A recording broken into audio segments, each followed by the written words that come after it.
The Rebels have already won this series and are going for the sweep here at Early Wilson Stadium on the campus of UNLV. Hello, everybody. Along with Whit Lummis, I'm Benjamin Howdyshell, welcoming you inside the broadcast booth for this third game of the three-game series between the Bradley Braves of Peoria, Illinois, and the Hustlin Rebels of UNLV.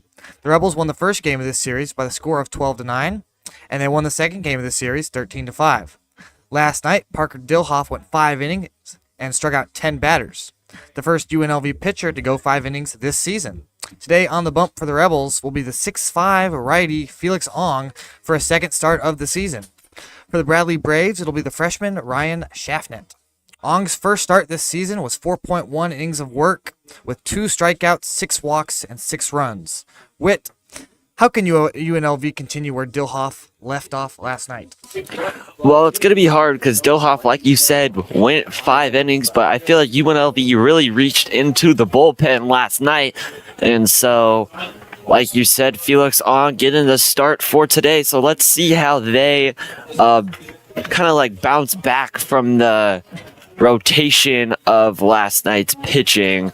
And another key for this Rebels team to win is getting started earlier. We've seen in the first game and the second that they're scoreless for the first few innings and then go on these 7-8 run innings, and so they need to get started from the jump, and if they can do that, they'll walk home with the sweep.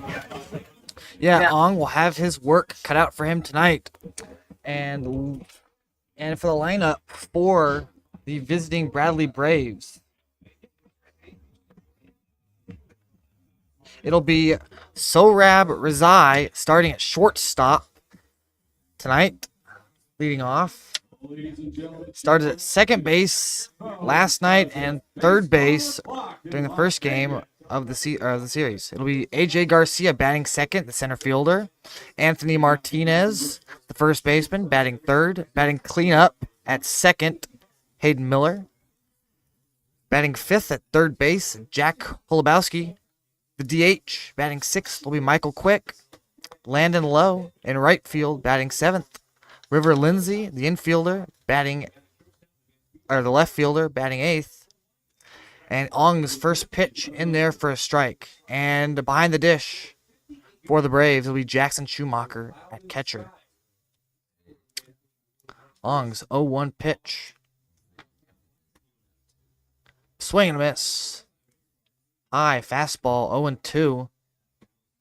We see that 94-mile-an-hour action. Lots of spin on them. Goes top left for his second pitch of the game. Really nice delivery there from Ong. Ong's 0-2 pitch. Just out. Called strike 3. It looked a little outside. And the catcher, Gavin Taylor, framed it well. Home plate umpire, Alex Nash, calls the strike 3. We see a little curve on that one. 84 miles an hour. Just finds that right side of the zone. Umpire thought it sneaks in and calls him. And no balls thrown there. 1-2-3 for Felix Ong. AJ Garcia, center fielder, will dig in for his first at-bat of the night. And a big swing and a miss on another fastball from Ong. For UNLV's lineup, it'll be Reggie Bussey in center field, leading off. Marcos Rosales at second base, batting second. Ong's 0-1 pitch misses just up high for ball 1. The count 1-1. Aiden Garcia DHing again, batting third, and clean up at third base, Drew Berrigan. Nin Burns in the 5-hole in right field. The 1-1 pitch from Ong. Called strike 2 on the fastball. And Ong looking to paint those outside corners and outside edges. Does that again on the left outside. And suddenly the Braves find themselves down 1-2 and another strikeout. It's 2 down for Felix Ong. Ong showing great command of the strike zone so far. Good sign to see. Martinez will step in, the first baseman, for his first at-bat. At first base for the Rebels, it'll be Johnny Rodriguez batting sixth. Cooper Sheff at shortstop, batting seventh. Ong's first pitch Taken for a strike at 94 on the outside corner. Gavin Taylor behind the dish for the Rebels, batting eighth, and in left field, Jaden Hurdle. And Ong just has, I mean, now it's 8 or 9 pitches thrown, and I think we've seen him throw maybe one ball, so he's looking to attack these Braves runners, and like I said in the opening, get this Rebel offense started early with providing good defense. 0-2 pitch to strike out the side. Appeal down to first. Greg Charles says he held up, and it's ball one. That was at 95 miles an hour. Absolute screamer coming almost to the face of the Bradley Braves batter, and luckily to not get hit there. The 1-2 pitch to Martinez. Check swing, pitch in the dirt. Another appeal down to first. No go, and it's 2-2. Ung will take a step off the mound a little bit. Clear his cleats. His 2-2 pitch. Inside, ball three, and he's worked the count full. So work the count full, down 0-2 originally, and now Anthony Martinez realized that Ong is going to the outside corners, and he's just staying patient. Ung's 3-2 pitch just misses. And he's drawn a walk. Now this batter is going to tell the story of this first inning, and perhaps Felix Ong's day. Started out with 2 strikeouts, and now has since faced some adversity. Started down 0-2, thought he was going to start on an absolute heater. Ends up walking a guy. Now how he comes back from that on this batter will tell the story for his day. Martinez taking a generous lead over there at first. Ung peeks over at first. His first pitch to Miller. Big swing and a miss. To the second baseman, Hayden Miller. Miller went 1 for 4 last night with a hit, RBI, and struck out 3 times. Ung's 0-1 pitch just outside, misses on the slider, and it's ball one. Ung walked 6 batters in his first start of the series, and he's got to figure out how to limit those walks. Yeah, Ong, just a sophomore here, very young, still developing that command and control from Key West, Florida, and gets the nod to start for the Hustlin Rebels tonight. His 1-1 pitch misses just outside 81. Working very quickly here. The 2-1 pitch. Inside runner goes. It hits Miller. And Miller's going to get first base. So walks anyway, and or hit by pitch. So we'll get to go to first base. And so Felix Ong was started out hot, 2 strikeouts, and now has since kind of lost a bit of that command. Let's see if he could come back here with a good 0-0. Yeah, started off with 2 strikeouts, and all of a sudden he's in a little bit of a jam here. He just got to settle down and get it together. The first pitch to Jack Kolobowski. Upstairs for ball one. Kolobowski is getting the start at third base tonight. Was the DH last night, went 0 for 4 with 3 strikeouts. The 1-0 pitch. Taken for a strike. Another off-speed pitch. Speeds him up with a 90-mile-an-hour fastball and then comes back with an 80-mile-an-hour changeup. Really nice control there to be able to go from those speeds. Ong's 1-1 pitch. Misses outside for ball 2. Yeah, just trying to go back to his money pitch. Tries to hit the right side corner of the box, and umpire says it's just a tad bit outside. So we'll play on. Ong checks the runner at second. His 2-1. Fouled away towards the backstop. headed for the press box. Luckily, there's a net. And some glass in front of us, or I would have had to make a catch of my own. Good framework there. Ung's 2-2 pitch.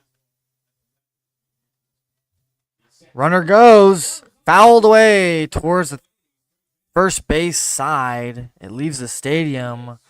And runners will have to go back to first, second. And we saw this in the first game. Bradley was very aggressive there in the top of the first, looking to do that again. We see the double steal from second to third and first to second. So with 2 runners on, Bradley's looking to put some runs on the board. The 2-2 pitch from Ung. Swung on and missed strike 3. He strikes out 3 batters. Really good composure from On to, obviously strike out the first 2 of the side, then, walk the first guy, and then hits another batter by pitch, and then comes back, regains his composure, and delivers a nice pitch, 81 miles an hour, to strike out the side. And now the Rebels offense, like I said, has to get started early if they want to respond to this aggressive nature of Bradley's offense. It'll be 1, 2, and 3. Bussy, Rosales, and Garcia coming up for UNLV at the bottom of the first inning.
Bottom of the first inning here, no score. Reggie Bussey digs in for his first at-bat of the night against the freshman Ryan Schaffnet.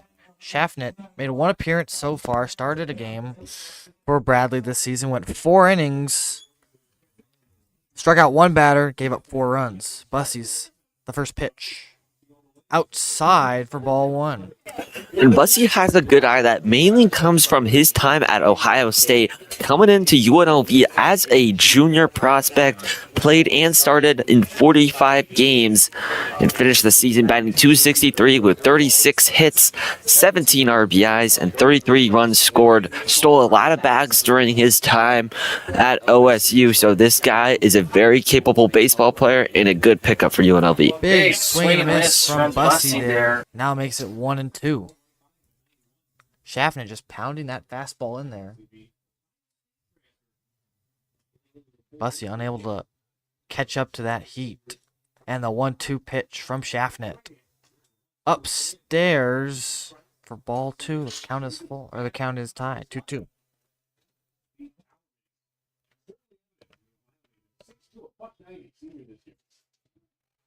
The 2-2 pitch from Bussey. Grounded to the first baseman, just past the outstretched glove of the first baseman Martinez. Lau could get that Throws this ball in, and Bussy's in there at second with a stand-up double. I mentioned the speed of the ability to steal the bags at OSU. We see here he hits a line drive single down the first baseline, and what would normally be for a single for anybody else, Bussy able to get to second base, and that's that breakaway speed we see from Bussy, and Rebs are in business with a double. Yeah, he's able to stretch that ordinary single into a double, and already here, runners in scoring position for the Rebels. First pitch to Rosales, jammed to right field. Lau chasing after it, drops just foul. That could have been dangerous for UNLV. Especially with a guy like Bussy on second base already. We already saw him make a base hit into a double.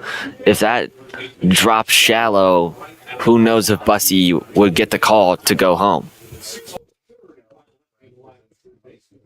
Rosales is getting his third start this series at second base. On the base pass a lot last night. 0-1 pitch just outside, called for a strike on the outer part of the plate.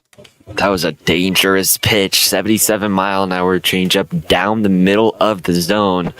Rosales probably knocking himself that he didn't get a hold of that one. Rosales, the 0-2 pitch, picks off to second. Bussy able to get back in time. Schaffner just kind of lobs that over there. And Bussy's able to get back in safely. Rosales went 3 for 4 last night. 3 hits, 4 runs, and a walk. Very busy last night. Schaffner, the 0-2 pitch, checks the runner at second. The 0-2 just misses outside for a ball. It's 1-2, and Bradley definitely wanted that pitch.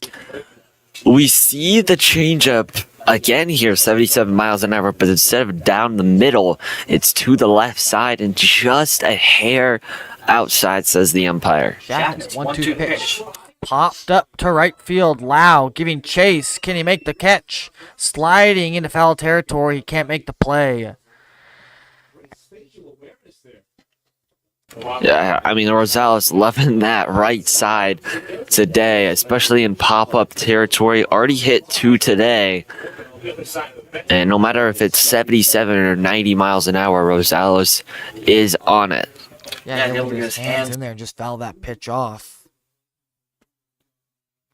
Schaffner's 1-2 pitch to Rosales. Bussy dancing over there at second. 1-2. Foul straight back to the catcher. Unable to handle it. And it's 1-2 again.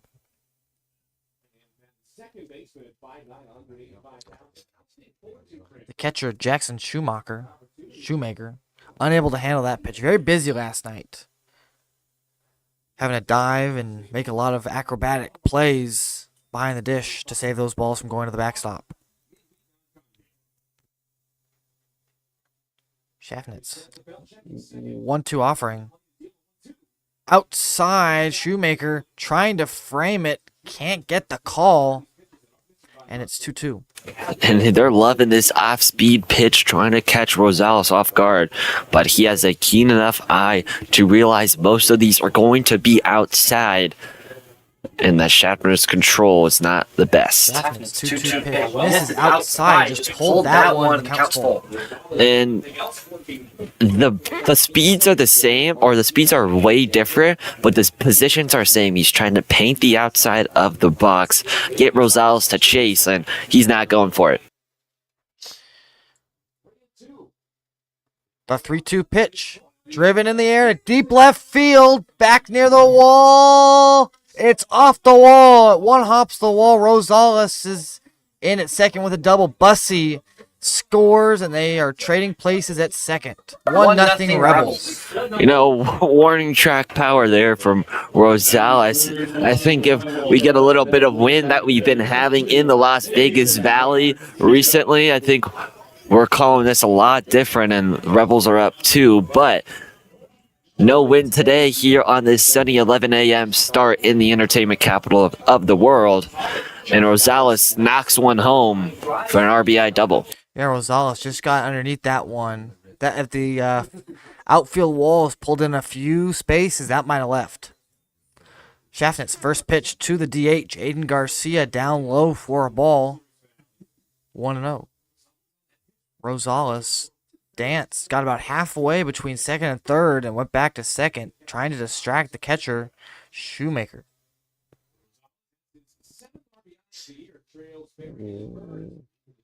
Throw back to second in time. Not in time. Rosales able to get back in safely.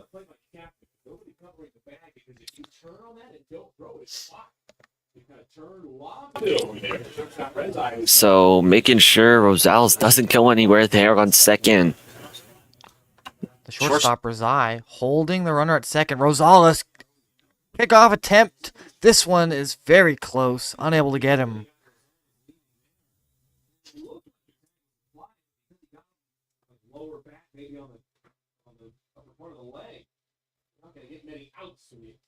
Rosales very active over there at second base. Razai goes back to his position. The 1-0 pitch from Schaffnet. Outside corner for a strike. Great framing by Schumacher. The count now 1-1. Schaffnet paying a lot of attention to Rosales at second.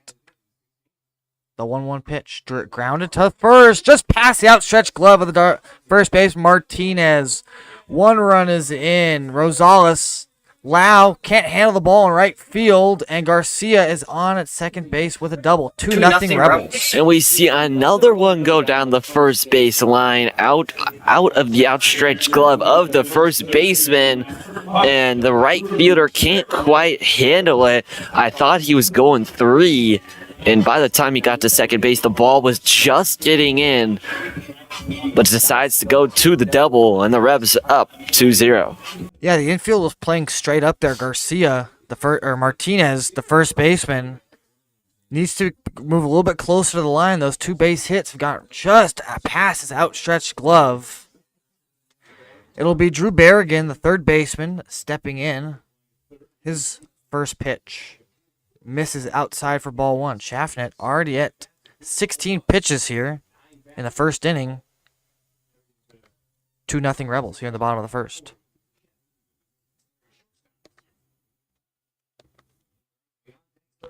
The 1-0 pitch misses again. Ball 2. A 90-mile-an-hour little pitch there from redshirt sophomore. Not a lot of collegiate baseball played, but still has the eye and the command to lay off a couple of these pitches, but can't lay off that one, or doesn't even swing at it. Yeah, now 2-1 in there for a strike. And UNLV is doing exactly what you said they needed to do. They're getting ahead early. They're scoring some runs, being very aggressive at the plate. The 2-1 outside corner called for a strike. 2-2. Well, you would like them, obviously, to get started early, but you will take a 6-7 run inning, but you would like it to be stretched over multiple innings just so you have that 2-2 security. Pitch. Fouled away to the first base side, and it's 2-2.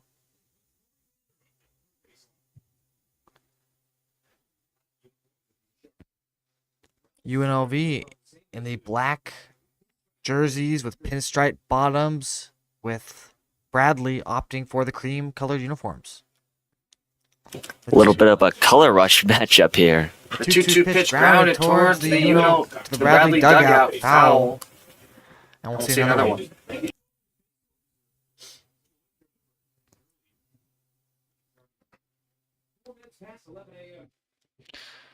Berrigan went 1 for 3 last night. Did drive in 2 runs, though. Struck out 1 and left 3 on base. The 2-2 pitch to Berrigan misses outside. Schaffnet just lost control of that one. Shoemaker able to corral that one, keep that going behind the backstop. And that was barely. We see him kind of pop up there, making sure Rosales stays there at second. So Bradley cautious. 3-2 pitch line to right field. Lau's going to have to get this one. Berrigan will go to second. Here comes Garcia, and it's 3-0 Rebels. Jeez, another double to right field. How many is that? I believe that's 4 for us today. And we got another guy who has that power, kind of that in control to get another blooper to right field, maybe down the right field baseline. I mean, 4 doubles, and it's gonna be another score for the Rebels, making it 3-0 with a runner on second. Yeah, UNLV's just trading places here, moving their runners along. Great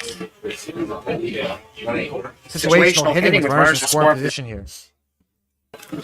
And now, like I said, Nin Burns gonna take his attempt at the dish from Northwest Nazarene, a senior, standing at a lanky 6'4", 190, Covina, California. Little mound visit here for the Braves, and Schaffnet is going to step back in. No action in the, a little bit of movement in the Bradley dugout. Might be a short start for Schaffnet. Burns will step in for his first at-bat. He does not want to be the first guy to not hit a double in this inning. The first pitch. Out.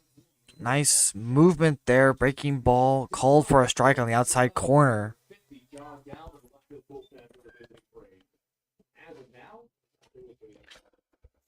Burns, 1 for 3 last night. His 1-1. Fouled away towards the first base side, out of play. That'll leave the stadium. Near the baseball facilities, kind of. Nin Burns with shallow contact there. Yeah, just getting jammed inside there. What Berrigan was doing, Berrigan was able to kind of keep working on that at bat and get that double. Pickoff attempt to second. And unable to get in there. He is very worried about these Rebel runners leading too far off of second. I believe that's his 3rd time picked over. The 0-2 pitch floated to right. Nice diving play by Lau. He can't make the play. It's off his glove. Burns is going to head to 3rd. Berrigan scores. And it's 4-0. 4-0 Rebels here in the bottom of the first inning.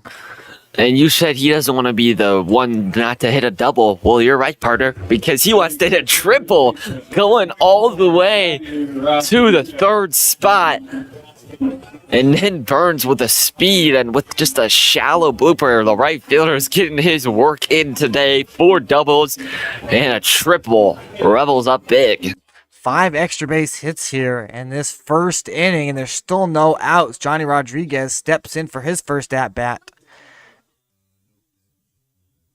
And Rodriguez, Schaffnet throws that pitch in, but umpire is going to call timeout. Rodriguez was not set in the box. Not ready to receive that pitch.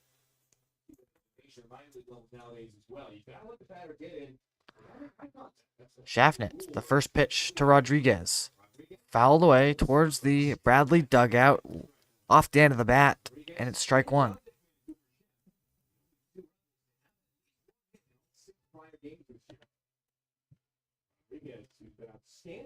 Rodriguez from Golden West College. They're in California. Rodriguez grounds that one to the first baseman, Martinez. Nice flip by Schaffnet. And Burns will score. 5-0 Rebels here. You know, it sucks that you're not the guy or the only guy on the team to, hit a double or a triple, but still scores a run. So at least it's not an out where nothing happens, and 5-0 UNLV early. It's a sacrifice ground out for Rodriguez. Cooper Chef steps up with a 5-run lead here in the bottom of the first inning with 1 out. His first pitch. Outside, called for a strike, and it's 0-1. See just a little 82-mile-an-hour action there to the right side. Yeah, good pitch. The 0-1 pitch fouled away back over the press box. Chef struggled last night, went 1 for 4 with 2 strikeouts. He got his hit in one of his very last at bats in that big seventh inning. Floated to center field. Garcia camps underneath it. It's a can of corn for out number 2. Yeah, like you said, can of corn. The center fielder barely has to move. Good contact to center field, just doesn't have the power to get it over him and has too much power to get in front of him. Yeah, Chef just got that off the end of the bat there for out number 2. Taylor will step in, the catcher. His first pitch grounded to third. Holubowski throws a first in time to get him. UNLV puts up a 5 spot here in the bottom of the first inning. Going into the top of the second. Quick, Lau, and Lindsay coming up for the Braves.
Five nothing Rebels here, top of the second inning. Ung working for his second inning of work. It'll be the DH, Michael Quick. And Quick has been all over the base paths this series.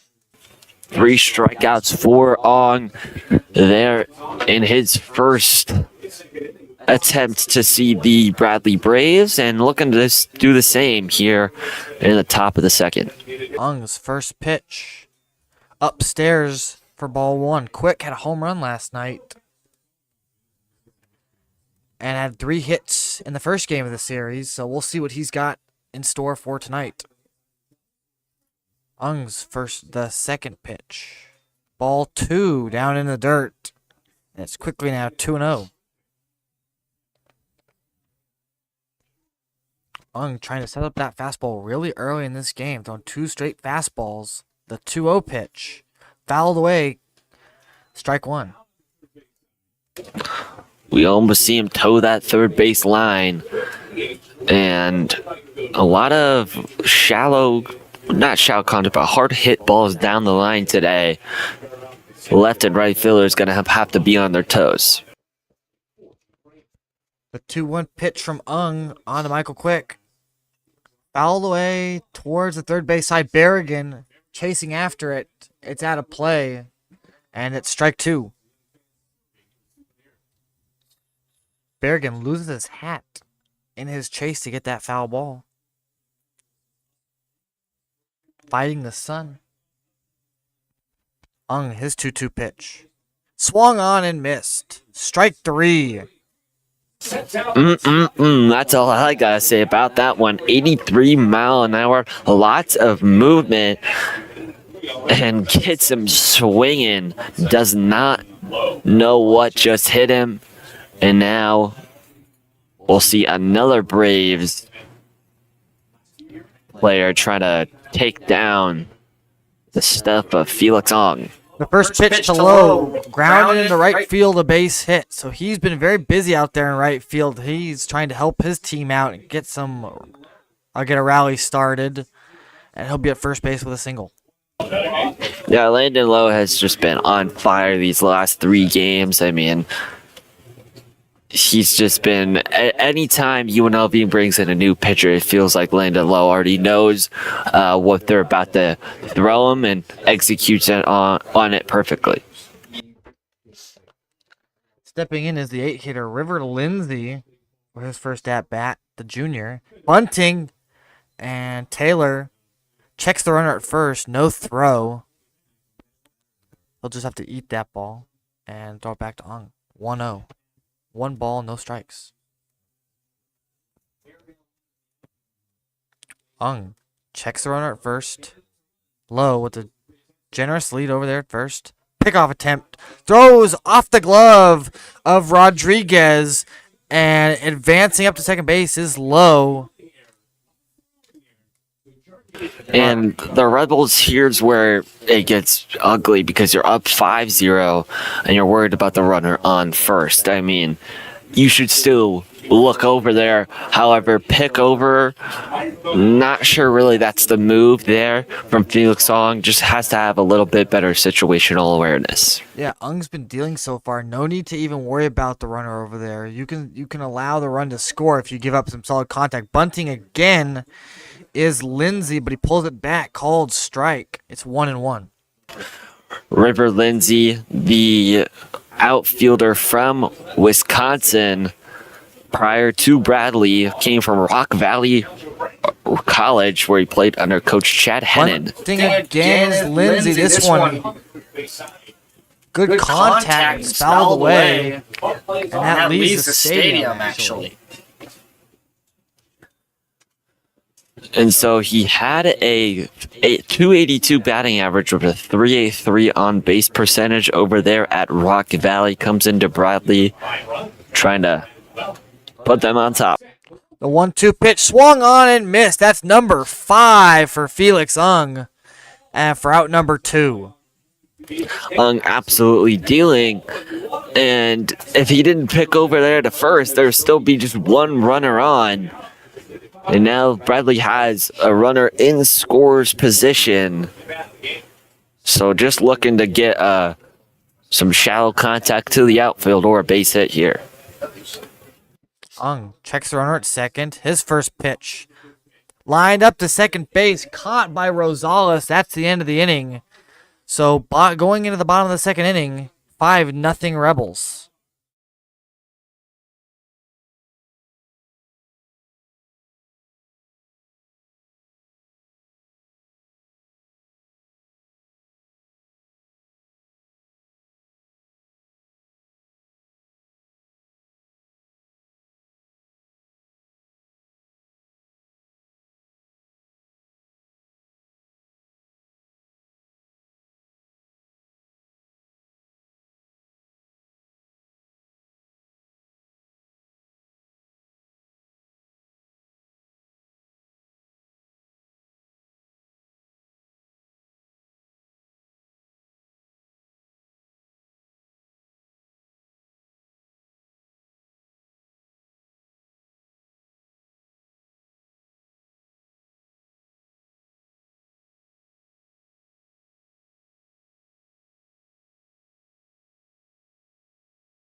Bottom of the second inning here at Early Wilson Stadium. UNLV already up 5-0.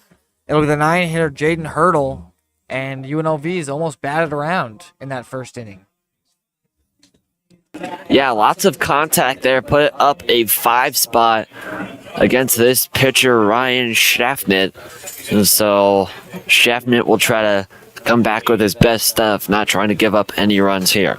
Schaffnet already at 33 pitches, grounds that ball up the middle and through, just past the outstretched glove of the second baseman Miller. And it's the first single of the night, of the day for UNLV. And that ball looks like it's going to go straight to the shortstop. Takes a little hop there, and he's not expecting it. So runner advances to first base with Reggie Bussey coming up to the dish. Bussey had a double in his first at-bat. Only 3 UNLV batters so far have not reached base. Schaffnet already at 34 pitches. His first pitch to Bussey in there for a strike. Bussey does not like that call. He bends his knees a little bit in frustration. Schaffnet checks the runner at first. The 0-1 offering. Bussey bunting. Schaffnet rushes off the mound. Bussey is safe at first with an infield single. Schaffnet slipped, and he fielded that ball cleanly. He slipped trying to throw, and that's what allowed Bussey to reach with an infield single.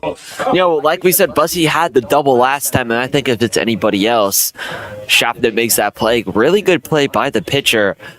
But can we just talk about that bunt by Bussey? Textbook just trickles down the line, and Schaffnet having to make a tough play, and he makes the play, but Bussey a little too quick for him.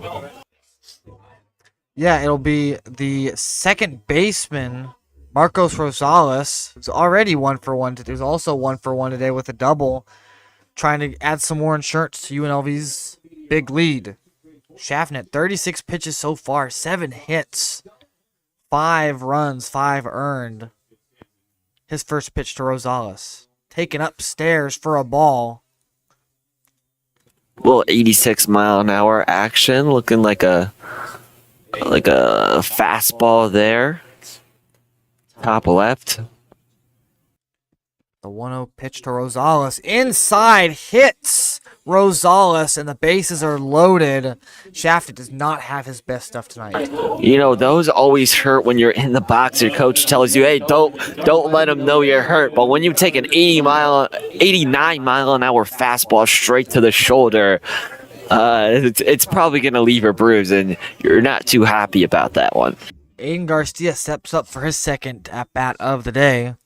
UNLV batting 4-for-5 with runners in scoring position, 800. Let's see what they can do here. Garcia, the first pitch.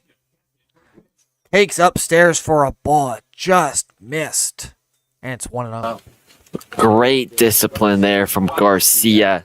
A little action. Thought he was going to go higher than it was, and it lands just above the zone. Amazing take. Garcia takes strike 1 in there at 80 miles an hour. Garcia, 2 hits, 4 RBIs last night with a walk. The 1-1 pitch from Schaffnet, taken outside for a ball. It's 2-1.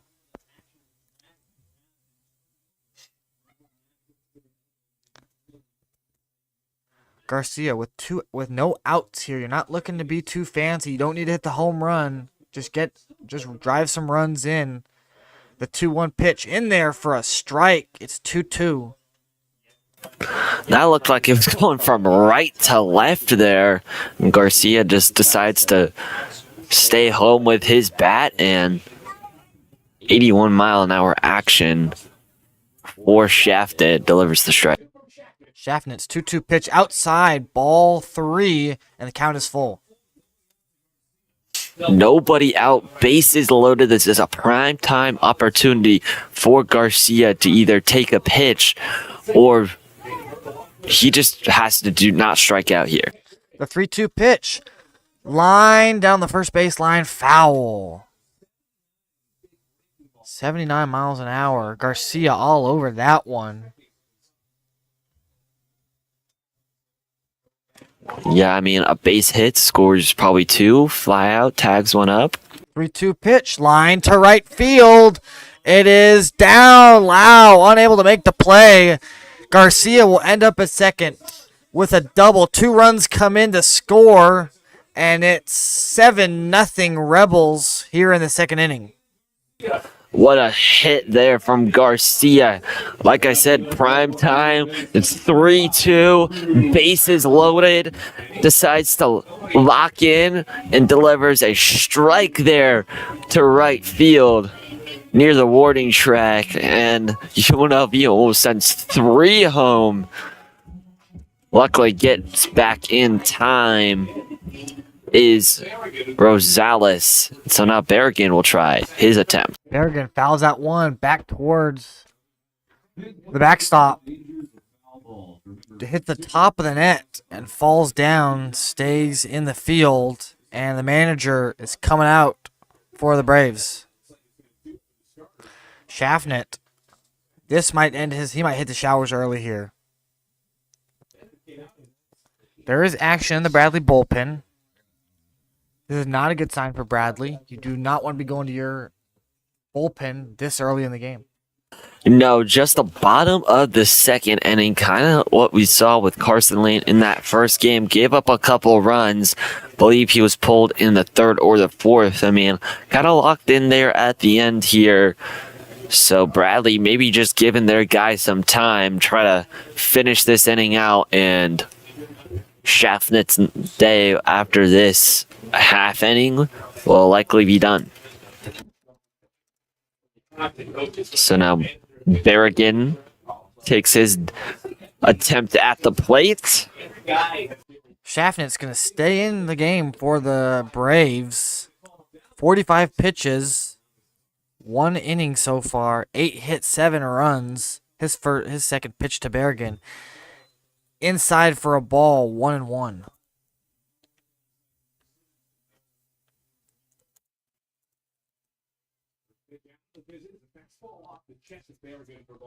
The 1-1 pitch to Berrigan. Taken outside for us. A ball. Schumacher tried to frame that one. And a good frame shot by Schumacher. Looked like it was just a little bit outside on the 79 mile an hour action. The 2-1 pitch outside in the dirt for Schumacher. 3-1 count to Berrigan. Schumacher making a very good save over there behind the plate to save that ball. The 3-1 pitch from Schaffnet. Grounded up the middle and through. 1 run is in. 2 runs are going to come in to score, and this is 9-0 Rebels. Berrigan on first with a single. And that goes middle of the field, and Schaffnet puts out his glove and just goes a hair past, and nobody's there in the gap between shortstop and second base, and I believe Schaffnet's going to be pulled here.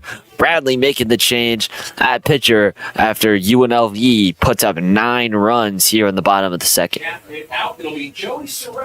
So we will take a break here at Early Wilson Stadium. When we come back, UNLV and Bradley.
9-0 UNLV here in the bottom of the second inning. Pitching change. It'll be Joey Sorelli to relieve for the freshman Ryan Schaffner. What can you tell us about Joey Sorelli? You know, Sorelli last year was at Louisiana Monroe. Sorelli appeared in 17 games for the Warhawks, including 8 starts, and recorded a 1-8 record with 1 save. He posted a 7 ERA over 50 innings pitched, so comes in relief for Schaffner.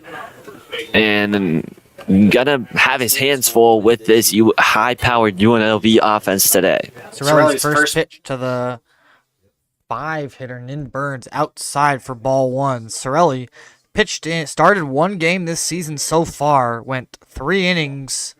His first, the 1-0 pitch in there for a strike, 1-1. Good framing job. Believe that just hit the outside of the zone, but the Bradley catcher Shoemaker makes a good frame job to put his guy in an advantageous count. The 1-1 pitch to Burns, low, 2-1. Sorelli, a graduate student here at Bradley. The 2-1 pitch. Picks off a temp at first. Berrigan able to get back in safely. Not taking too big of a lead. No need to take this big of a lead with a 9-run cushion. Sorelli's 2-1 pitch misses outside for ball 3. We got a nice little crowd here at the early start here on a Sunday afternoon on the campus of UNLV. Shout out to all the Rebel faithful. Come out here and support their guys. The 3-1 pitch misses upstairs for ball 4. Nin Burns on with a walk. And it'll be Johnny Rodriguez grounded out to first with an RBI in his first at-bat. And we'll see what he can do here.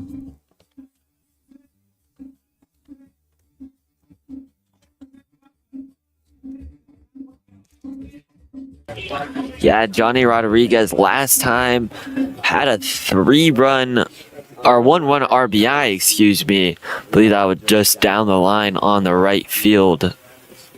Oh, down the first baseline. And so he's going to try to repeat that again with 2 on here for the Rebels.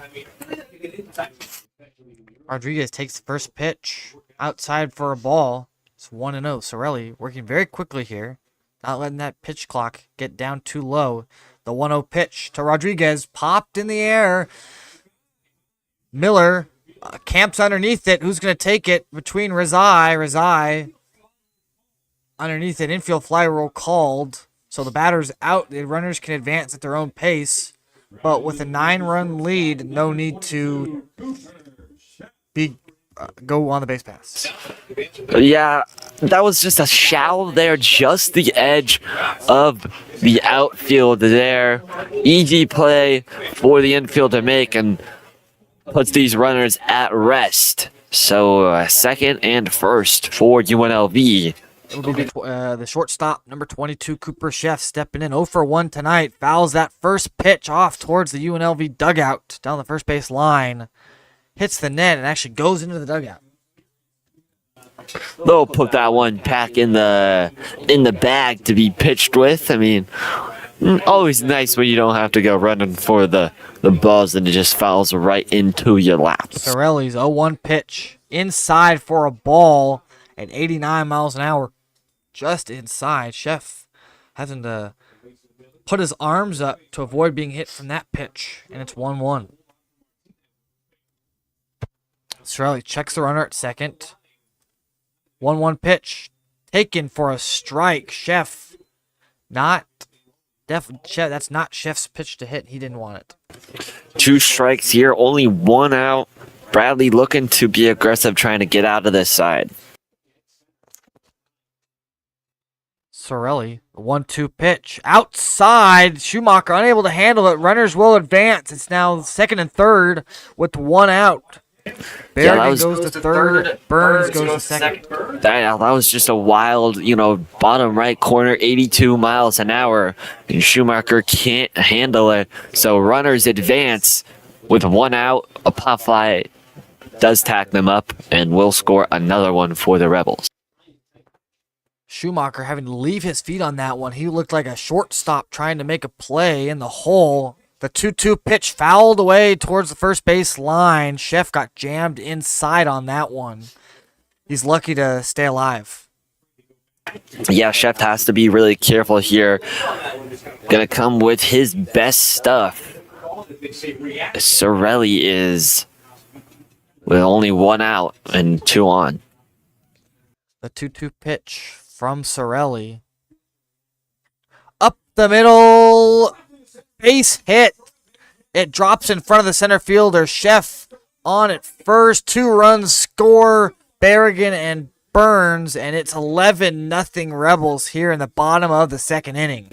And what do you know? Shallow contact to center field. Scores 2-1 RBI for Chef. And the Rebels are absolutely putting it on this Bradley team. It'll be Gavin Taylor to step in with a runner on first base with one out. Taylor and Rodriguez are the only batters in the UNLV lineup who are hitless so far. So we'll see if he can change it this far. And Taylor takes the first pitch in there for a strike at 80 miles an hour.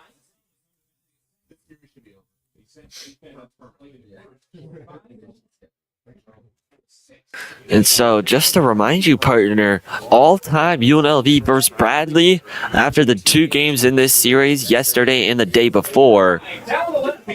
Taylor down the left field line, got out in front of it off the end of the bat. That's a good ride in that ball, but it's foul. As I was saying, the current all-time series is 9-1, 9 wins for the Rebels, just 1 win for the Braves. Looked like they were going to get a second win there in that first game, but the Heart Attack Rebels come back and stun the Braves in that first one, and obviously win in fashion yesterday, and look like they're going to repeat that same performance today. The 0-2 pitch, Taylor tries to hold up his swing. He went around. Strike 3 for Sorelli, and he's got his first strikeout of the day. I did not think that he went all the way on that. Tries to check up, but it did look like the umpires had a clear view of it. And now Hurdle gonna take a dish.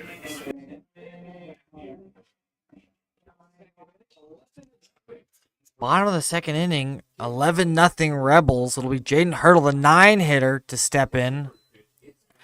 And they've batted around in this inning. He led off the inning with a single.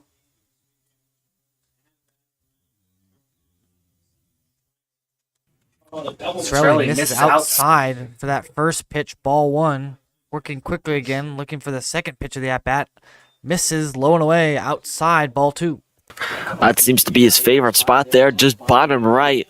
88 miles an hour, trying to get these batters to chase, and they're just staying content with what they have. The 2-0 pitch to Hurdle. Taken for a strike at the knees. Sorelli pounds that fastball in there. Not even checking the runner at first. No need to worry about him. You've just got to worry about the batter at hand. The 2-1 pitch. Pickoff attempt to first. In time is Chef sliding in safely. I was gonna say before that, I mean, Chef's not really a real threat there at first, but taking a generous lead here at first base, and pitcher thinks otherwise. Base hit up the middle. Hurdle with a single, and he's got 2 singles in this inning so far. That drops right in front of the center fielder, Garcia. Able to get that ball in quickly before Chef can round second and head for third. Shallow contact to center field again. Now Reggie Bussey Ohio State transfer. Like I said, very capable player, and let's see what he can do with 2 on here in the bottom of the second when the Scarlet and Gray up 11. Bussy, a double in the first inning, a single in the second inning. Can he go for the cycle? A ground ball up the middle, backhanded by Miller. He's unable to make the play. Safe at first, throw comes home. In time to get him. Chef got greedy on the base pass. He rounded third as that throw came into first, and he's gunned out at the plate. Plenty of time from the throw from Martinez. It's 11-0 Rebels going into the top of the third inning. Well, I would just like to say that Chef saw that the play was at second. He was probably going to go to first. So with him going from second to third, he thought he had time to go from all the way from second to home. And Bradley makes the play to get out of the inning, but not after UNLV puts up some more runs here at early. Wilson, Rebels up 11.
Top of the third inning here, 11-0 Rebels.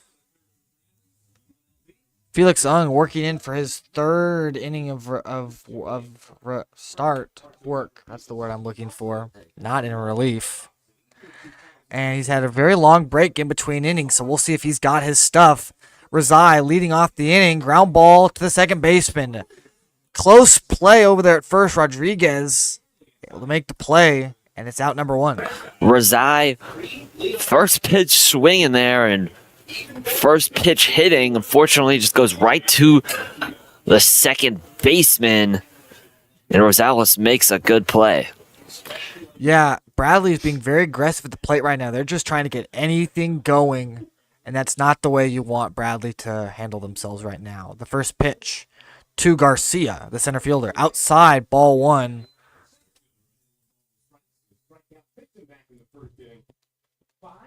Ung has had plenty of time in between these innings to kind of rest his arm, so we'll see if he can continue the way he's pitching. The 1-0 pitch to Garcia. Fouled away, back to the backstop. Hits the net. And the on-deck batter. And I'm not sure everyone likes the rest, but when you're dealing like this, you have 5 Ks there through 2. I'm sure you just want to keep going, keep what you got here. The 1-1 pitch to Garcia, fouled away to the first base side. And, yeah, if you're in this, Ung's in the zone right now, you don't really want this big of a break. You don't want your arm to cool down and for you to lose your stuff right now. 1-2 pitch to Garcia. Upstairs at 92 miles an hour. That one just slipped out of his hand there. It's 2-2. Yeah, 92 miles an hour. Has that warm arm getting it back from the bottom or from the second. So 11-0 here, Rebel defense. The 2-2 pitch from Ung, fouled away to the backstop. Garcia makes a good play, able to make contact with that one. Just gets underneath it, and he fouls that one back.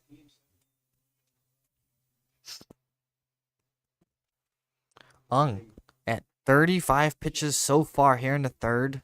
Very efficient. His 2-2 pitch misses inside for ball 3, and it's a full count, 3-2. Just trying to get him to swing inside there, in on the hands on the right side, and yeah, trying to get him swinging right, trying to get him to go fishing.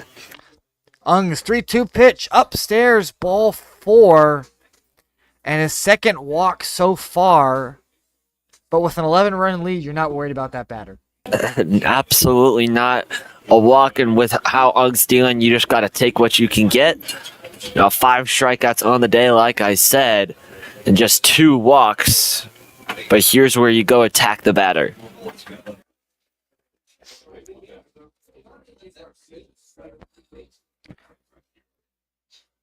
It'll be the first baseman, Martinez, stepping up. The 0-0 pitch. Taken for a strike in there. Ung showing very good command of that fastball, just pounding it in there in the zone. Little fastball cutter action, 86 miles an hour down the middle. Great command, great spin rate by Ung. Ung's 0-1 pitch to Martinez. Inside, runner goes, checks his swing, throw down. Not in time, Rosales couldn't figure out where the ball was. He caught it. Had to readjust his tag to get the runner, but Garcia in there safely. Yeah, just needed a little more power on that one to get it right into the sweet spot. That one was a close one. Bradley advances to second base. 0-2 to the 0-2 is the count. Ung working on the way to Martinez. The pitch outside for ball 1. Taylor wanted the strike call. He tried to frame it, had to go too far out to his right, and the umpire not falling for it. Alex Nash, the home plate umpire, calling balls and strikes here today. The 1-2 pitch fouls straight back. Martinez, good contact on that one, just a little late. He gets underneath it. 42 pitches already here today for Ung. Gonna try to get out of this inning before he hits 50. Ung's 1-2 pitch. Checks the runner at second. Not in time. Unable to get him. And he's back in safely. Garcia not taking too big of a lead there. Rosales playing off the bag. They're not trying to hold the runner. Infield playing straight up. Ung. His pitch. Runner goes. Throw down. Not in time. Berrigan had to reach up very high to catch that ball. Tried to apply the tag while he was falling to the ground. He's unable to apply the tag.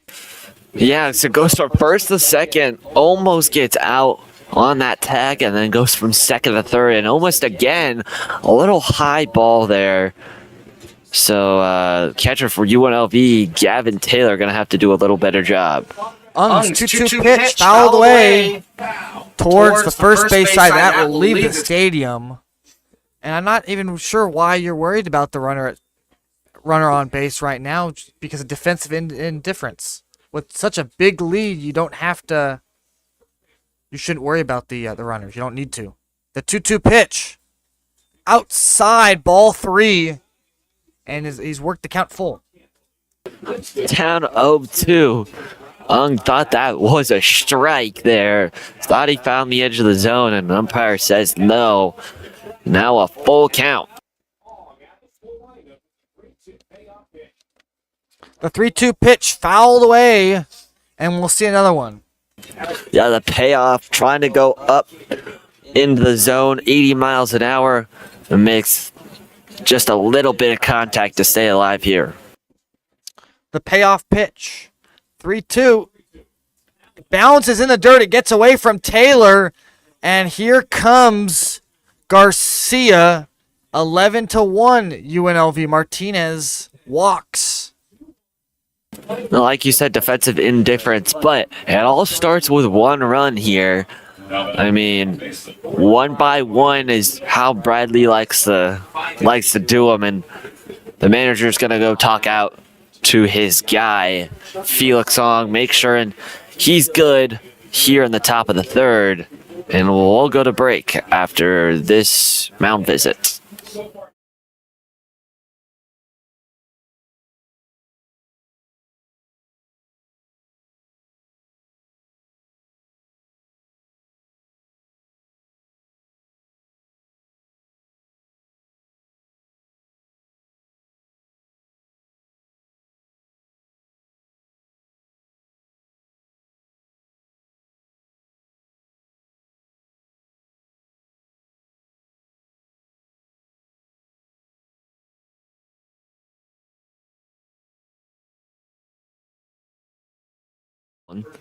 Eleven to one UNLV here in the top of the third inning. Ung at 51 pitches so far. He's recorded 7 outs, 1 hit, 1 run, 3 walks, 5 strikeouts, and a wild pitch. Faced 12 batters so far. Here is Miller, the second baseman, in for his second at bat of the day. Misses high for ball 1. Miller hit by a pitch in his first at bat. Looking to actually be productive in this at bat. Infield corners playing in. Bergen playing towards the grass. Miller lines the ball over the head of the shortstop Chef. It's first and second here with 1 out. As Miller lines that ball in for a single. Gives up another run here for Ong. Was dealing early. Don't see any motion in the Rebel bullpen, so likely to stick with their guy here. Dealing early, just has come into some trouble here late.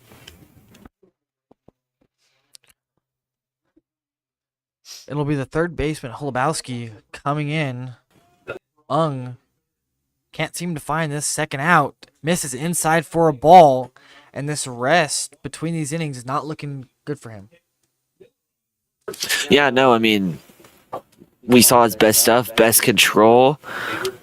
And so, yeah, just not looking too good for him. The 1-0 pitch crushed over to left field. A foul ball. Bradley looking super aggressive here in the top of the third. Yeah, Holubowski just out in front of that one, and the count's 1-1. Holubowski trying to get something going for his team here, down 10 runs in the top of the third inning. Ung's 1-1 pitch. Soft liner to shortstop Chef makes a great catch to make that one. He got turned around there. And fighting the sun, he makes the catch. Shot number 2. Looking like an NFL cornerback there. Has to drop back, has to do the backward shuffle. And a little corner, like a NFL cornerback, shuffling back and making an interception. Chef reaches up to the heavens and grabs that ball. 2 outs to first and second here for Michael Quick, the DH. Homered last night. We'll see what he can do here. The first pitch upstairs for ball 1.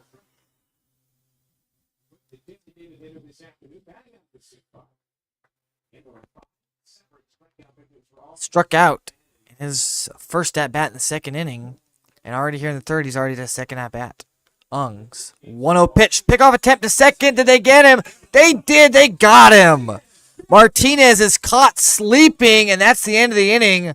11-1 UNLV going into the bottom of the third inning. What great team chemistry from pitcher to, I believe that was the shortstop. Yeah, what great chemistry just to know that he's going to try to pick off. He's taking a generous lead at second. Umpires are going to gather. Bradley's not moving off second base. Martinez does not think he was out. So the previous call is under review. Yeah, Bradley's going to challenge this one. This was really close.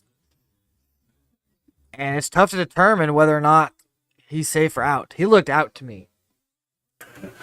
I did not get a good view of it. Obviously, the umpires have a way better view on the field than us. And so, in other news, UNLV getting the win over UNR yesterday in women's basketball. Always nice to beat the team up north. And then in 6 days, UNLV running Rebel basketball will be playing UNR of all people in there in the Thomas and Mack. Make sure you grab your tickets, UNLVtickets.com, and make sure you're tuned in here on Rebel Sportsnet to find everything about UNLV sports. We have softball, we have baseball, basketball, football, whatever you need. Rebel Sportsnet has got it. Communication with the Replay Review Center. Taking a look at this one. Taking a long look at this call right here. Martinez, to me, it looked like as he slid in, the fielder applied the tag to his hand that blocked his hand from getting into the bag, and that's why he was called out. Since the call on the field was out, there has to be clear video evidence that he was indeed safe, and without that, even if it's blocked, so clear as day video evidence to have the call overturned. It's different if he was called out and then, or it's different if he was called safe and then UNLV challenges it. He's out, but the call comes in and he's out. Is out. We go to the bottom of the third inning, 11-1, UNLV leading.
Bottom of the third inning here, 11-1 UNLV. Marcos Rosales will step in for his third at-bat of the day. He had an at-bat in the first, a double, a hit by pitch in the second inning, and we'll see what he can do in his third at-bat. Joey Sorelli in for his second inning of work. 3 hits, 1 run, 1 walk, 1 K so far, and 6 batters faced. His pitch count at 21 so far. UNLV is so good on the offensive side, and that takes a ball 1 in for Rosales. Sorelli also had a decently long break, so we'll see if he's got the same command he did last inning. The 1-0 pitch misses, called for a strike in there, 1-1.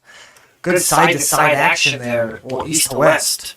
Good framing job by the catcher to bring that ball back into the zone. The 1-1 pitch.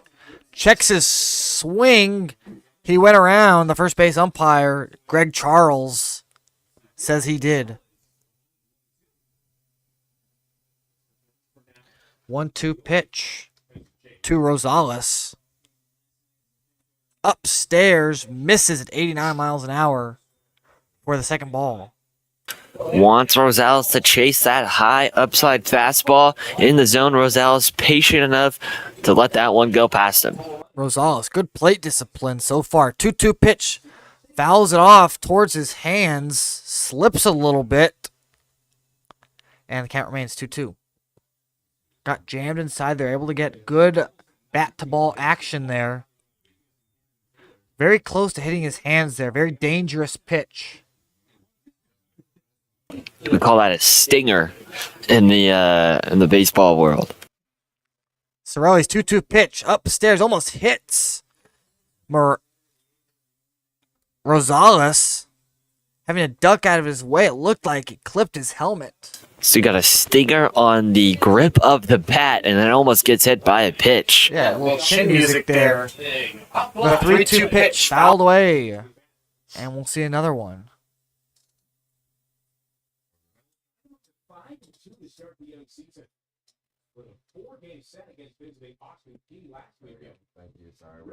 Sorelli at 26 pitches, lined to the second baseman, Miller, for out number 1. Little bobble there from the second baseman. Lucky he caught that one outright, or Rosales probably would have been safe. It'll be Aiden Garcia stepping in, 2 for 2 tonight. A double in the first inning, a double in the second inning. Can he go 3 for 3 for doubles? Yeah, 2 doubles, double. Making me think of food from In-N-Out. His first pitch is fouled off to the left side.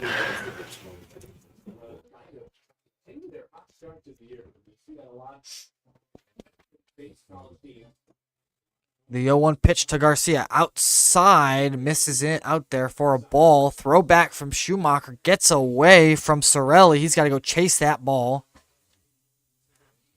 And Garcia's going to get a little bit more of a break. Waiting for that next pitch. Trying to regain his composure. Little lefty action. The 1-1 pitch from Sorelli misses again outside for ball 2. Schumacher trying to frame it.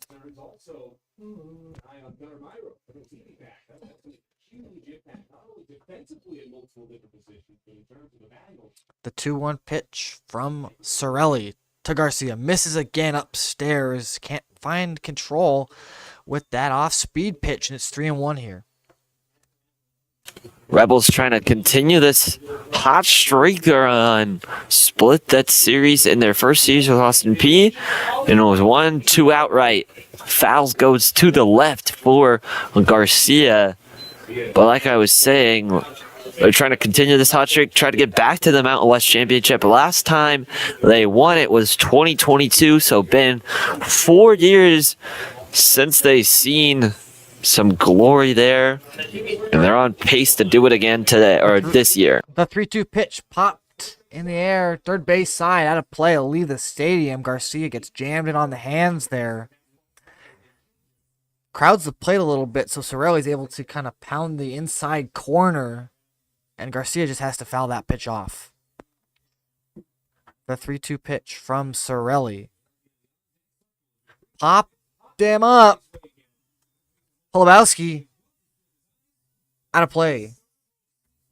That's the third or fourth pitch that Garcia's fouled off to the left side, down kind of over the netting towards the third baseline.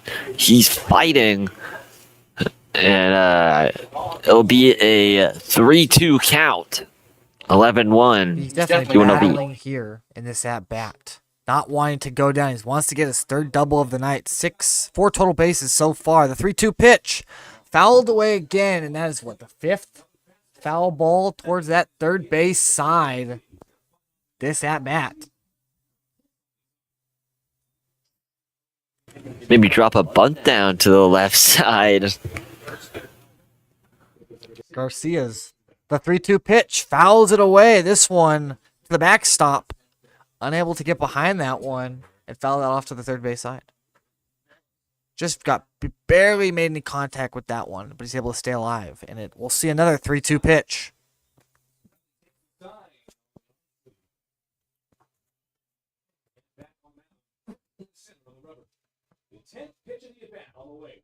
The 3-2 pitch fouled away towards the bullpen, and it'll land in the bullpen. 11 pitches here at this at-bat so far.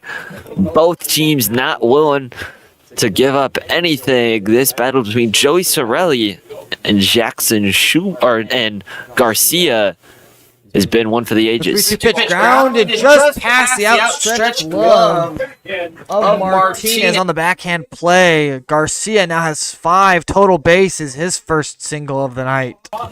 You know, he hit 6 or 7 pitches to the left, and what do you know, a base hit down to the first base side? An unexpected lefty hit and left pitch there, but first baseman not ready for it, and the Rebels have another one on base. It'll be the third baseman, Drew Berrigan, the 4-hitter, stepping up with the runner on first base with 1 out. Sorelli, the first pitch, misses in there for a strike on the inside part of the plate. Berrigan, a double in the first inning with an RBI, and a single in the second inning. He's got 3 total bases so far, looking to add to that.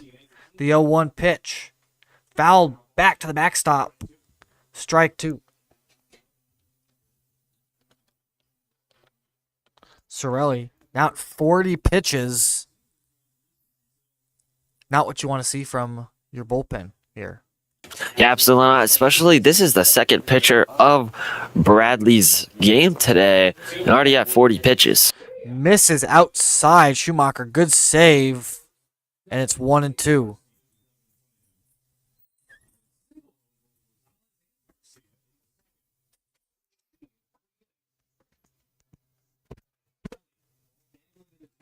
The 1-2 pitch from Sorelli to Berrigan.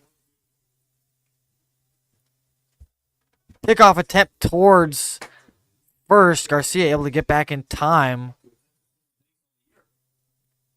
Sorelli waiting, letting that pitch clock get down to 3 seconds before he decided to pick off to first.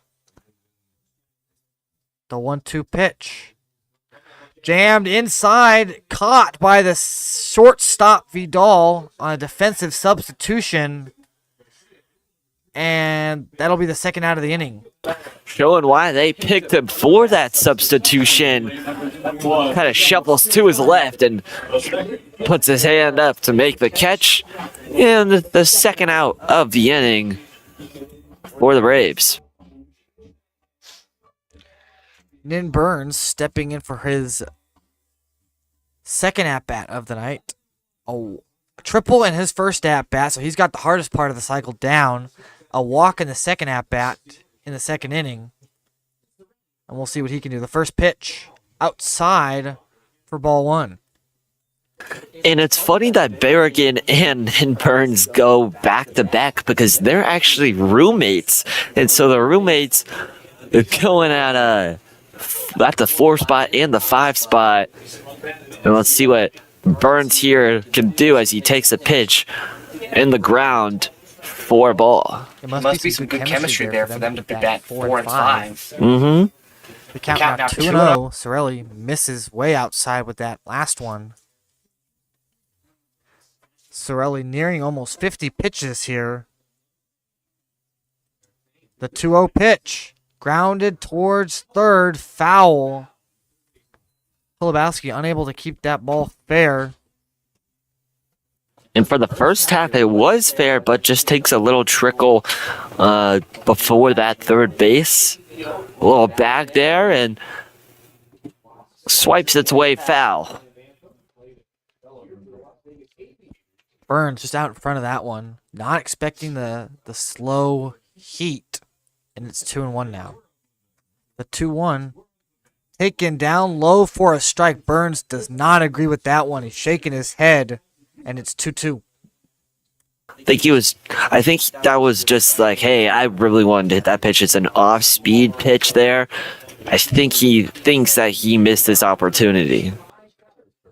The 2-2 pitch from Sorelli inside. Burns checks his swing. No appeal down the first. It's ball 3.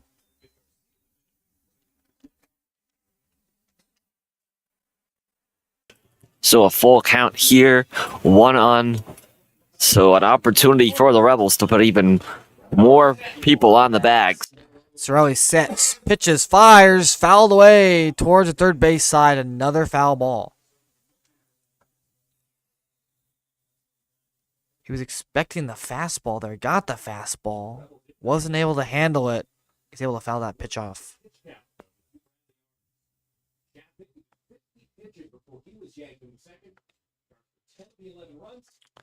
The payoff pitch. Rodriguez on deck to Burns. Swung on and missed. Strike 3. That's Sorelli's second strikeout. We go to the top of the 4th inning. 11-1 UNLV. I would just like to say that, I mean, Bradley, after Shafton threw 50 pitches, he was pulled. And now for Bradley again, I mean, they already have their relief pitcher at 44, so that's 94 pitches here just in 3 or 4 innings. And so Bradley going to have to put some work into that bullpen. Rebels lead it 11-1.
Top of the 4th inning here. 11-1 UNLV lead. Ung working in for his 4th inning of work. Coming in for his 4th inning of work. 2 hits, 1 run so far, 3 walks, 5 strikeouts, 14 batters faced, and a pitch count of 57. It'll be Michael Quick, the DH, step up for his second at-bat of the afternoon. Struck out in his first at-bat as that first pitch misses for a ball, 1-0. The 1-0 pitch to Quick. Inside, taken for another ball, 2-0. Quick does a good little shimmy to move out of the way of that one, not wanting to get hit, although any base runner you'll take. The 2-0 misses outside for ball 3, and it's 3-0. Missed on the fastball there. And with an 11-1 lead, does Michael Quick have the green light to go for it? Yeah, I think so. This will likely be middle. And misses high and up. And so Quick, patient there. And 4 straight balls will send him to first base.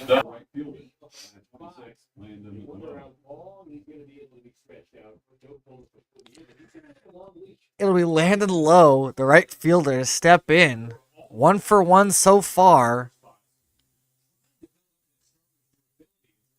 Ung at 61 pitches so far.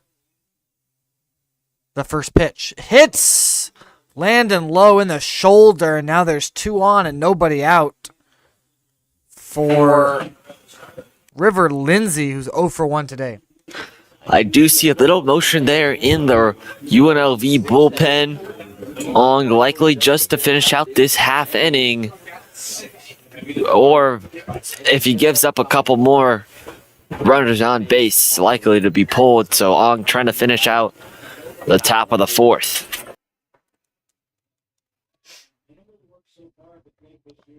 The first pitch. River Lindsay bunting. Pulls it back. Up high for ball 1. So yeah, River Lindsay takes a 91-mile-an-hour ball to the top left. The 1-0 pitch from Ung misses, fouled away, and it's 1-1.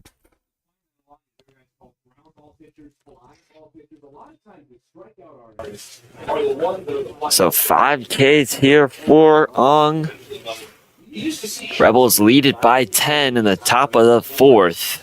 The 1-1 pitch to Lindsay, bunting again, missed outside. Ung unable to find the strike zone on that pitch. And he walked 6 batters in his first start. Already at 3, just hit a batter. Doesn't seem to have his best control this inning so far. The 2-1 pitch, bunting again is Lindsay to the third baseman, Berrigan. Gonna have to make an acrobatic throw. Got him in time. Lindsay wanting to challenge it. It was close. Oh my. And the umpires are gonna meet in the middle of the field. Oh my gosh, what a textbook bunt there. What a textbook bunt there, but a better play from the third baseman, Drew Berrigan, to go up near home plate and get that ball and make a throw to first. Berrigan had to glove that ball, I think. If he had just barehanded that ball, there wouldn't be a challenge on the field. It was that close that gloving the ball took the time. So we go to review, and coming up for the Hustlin' Rebels, they got Western Michigan coming up this week here at Earl. Yeah, Western Michigan in the MAC, and recently Sacramento State also just joined the MAC. And that's big. It's a big for their football program. And big for basketball too. I mean, Mike Bibby, Shaq, you got all these people buying into the Sacramento State program. I mean, you had former 5-star Jalen Rashada for the starting QB for the Hornets. And then you talk about other relocation. You got North Dakota State to the Mountain West and UNLV football only, though. So maybe one day they'll put in baseball. And then you have Northern Illinois also and UC Davis to the Mountain West. The Mountain West just making a bunch of... We're losing a few. We're losing Boise State, Fresno State, San Diego State, and... I can't remember that what fourth team, that fourth team. And so Mountain West making moves, starting to grow that conference. Yeah, absolutely. I mean, losing so many powerhouses like San Diego State and Boise State, plus Utah State. All the states are leaving. Colorado State. And Colorado State, that's the third one, or that's the fourth one. So taking a long time to review this one. Already at about an hour and 45 minutes elapsed here in the top of the 4th inning. Here, 12. The first game of the series was a 3-hour, 40-minute game. We might be looking at a 4-hour plus. I mean, absolutely. Ong just trying to stay warm here. A little bit he was struggling. So this might be a little bit of a break for Ong, trying to regain that command. As runner on bases loaded. So runners on first, second, and third. Trying to stay warm, so he's going to throw out some warm-up pitches. Making sure he doesn't get cold with this another long break in between batters. Well, it is pretty cold here in Vegas, especially February 22nd, 12:40 local time, about 63 degrees, a little cloudy action, winds blowing 4 miles an hour with gusts of 7 and a northeast.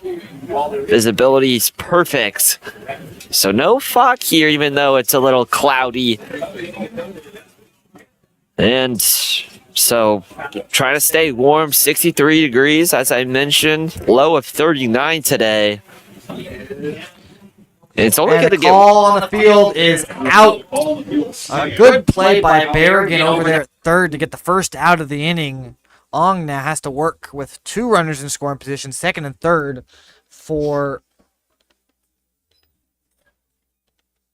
the Braves. Now Jackson Schumacher going to take a hack at Ong here before he departs. the catcher. Already 0 for 1 tonight with the putout to the second baseman in his first at bat in the second inning. This first pitch hits off the catcher, Taylor, and it's strike 1. Schumacher very busy behind the dish so far. Busy last night trying to get something going for his team here. Try to start a rally. The 0-1 pitch downstairs for a strike at the knees, and it's 0-2. 1 out here. The out we just saw, so trying to get the second out of this inning. Pitching, and Schumacher's called timeout, so the umpire has to come out from behind the catcher and motion to Ung that Schumacher was not ready to take that pitch. With the pitch clock, you have to have the batter, when he steps into the plate, has to look up for the pitcher to be able to pitch. The pitch, the 0-2, outside for ball 1, just a bit outside. Yeah, painted that right edge again. Just a little bit to the right of the batters or of the strike zone. So a 1-2. One side. Great pitch from Ung, called strike 3. And that is out number 2. His 6th strikeout of the night. 81-mile-an-hour top quarter cheese cut looking. And Ong, like you said, gets his 6th K of the night. That's a 70 pitch count mark. Great pitch sequencing there. It'll be Andre Vidal, the defensive substitution for Sohrab Rizai, who started this game at shortstop, in for his first at-bat. Vidal caught a nice liner to the shortstop position last inning. Ung misses low and away for ball 1. It's 1-1. 82-mile-an-hour slider. Ung working out of the windup, actually, with the runners on base. Misses upstairs for ball 2. It's 2-1 now. Vidal coming in from Miami, Florida, the hometown. 5'11", 175 from Pacific University. Ung's 2-1 pitch to Vidal. Swung on and missed. Strike 2. Fouled back into the glove of Taylor. Threw him the high heat. Wasn't able to catch up to it. Aspires to earn a doctor of physical therapy degree and become a physical therapist after his playing career is done. Those are some big aspirations right there. The 2-2 pitch misses upstairs for ball 3, and it's full. 3-2. Runners will go on this pitch, so if Vidal can make contact and keep it fair, we could be looking at an 11-3 ball game. The 3-2 pitch drops in there upstairs, misses for a ball 4, and the bases are now loaded. I'm trying to get him to go inside 79 miles an hour and just can't get the runner to bite. And a bases loaded look here for Bradley as Garcia will come up to the dish. Garcia 0 for 1 so far, a strikeout in his first at-bat in the first inning, walked in the third inning, now in the fourth inning for his third plate appearance. As that first pitch misses low and outside, Taylor checks the runner at third, checks quick at third, quick not wanting to move the ball, not getting far enough away from Taylor. Ung, the 1-0 pitch to Garcia. Fouled away towards the third base side, jammed inside, able to make contact, and just foul that one off. If Bradley wants to come back into this game, they need a play right here. Bases loaded. You're down by 10 here in the top of the fourth. Need something. Yeah, don't want to jam in any soft contact. You got to foul that away. The 1-1 pitch swung on and missed. Another high heat from Ung, and it's 1-2. Ung doing very well. Very good command of that fastball. Really working it in there. Great sequencing. Great sequences by Ung, able to change speeds. The 1-2 pitch. Line to first. Just past the outstretched glove of Rodriguez. It bounces right over his glove. 1 run comes in. 2 runs will score. 11-3. UNLV leading here. Exactly what you needed there. Another one towing the first base line, like you said, out of the outstretched glove of the first baseman. And Bradley comes in with 2 scores. They're not out yet. Down but not out. That's what they say. It'll be the first baseman Martinez stepping in. Walked his first 2 plate appearances. So he's 0 for tonight, looking to walk again, or put something in play. Runner goes. Throw bounces, and the double steal comes into play. Vidal comes in from third as the throw from Taylor bounced. And Garcia now at second base. 11-4. UNLV. Like you say, you see the double steal there. Not a double steal originally, just the runner stealing from first to second. Not a great throw from the plate, and the runner easily coming home. It almost hits a man. Oh, yeah, that 0-1 pitch slipped out of his hand, and Ung is starting to lose control here at 80 pitches right now, trying to grow that stamina up, get to 5 innings, but it'll definitely be a challenge for him. The 1-1 pitch fouled away towards the third base side. Burns coming in quickly. Runs out of room in that right field corner for a foul ball. 1-2.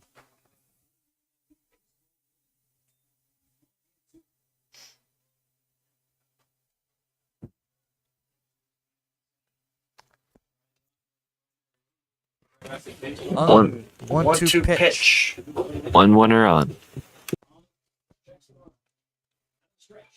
Fouled away again. This time, unable to. That'll leave the stadium. Rodriguez not gonna even bother with that one. That's fouled off to the first base side. It's 1-2. Another off-speed pitch, trying to change speeds. Might see a fastball right here on 1-2. Get him to swing out of his shoes. Garcia not too big of a lead at second. The pitch. Grounded to third. Berrigan underneath the glove of Berrigan. Garcia comes in to score 11-5. And Bradley putting together a very good rally here as Martinez is on first with a single. 11-5. And Bradley just shaking his head, or Berrigan just shaking his head over there at third base. That was an easy play that he thought he should have made. A little bit of a bouncer, so shouldn't be too hard on himself. There, it just goes under the glove, too high. So still 2 outs here. Ung looking for that 3rd out of the inning. 5 runs. So far, that first pitch misses upstairs to the second baseman, Hayden Miller. Ung, 5 walks, 6 strikeouts, 5 runs. Very similar to his performance from last start. Pickoff attempt at first. Rodriguez will apply the tag, but Martinez able to get in safely. Nearly half of his pitches have been thrown for strikes, so Ung having a good day here on the bump. 1-0 pitch to Miller. Drops in there for a strike. It's 1-1.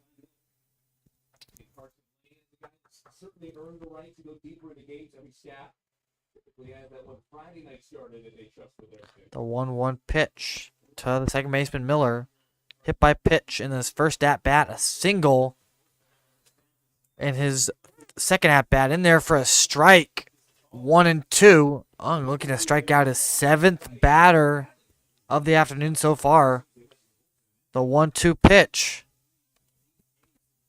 Pickoff attempt at first. Martinez able to slide in safely.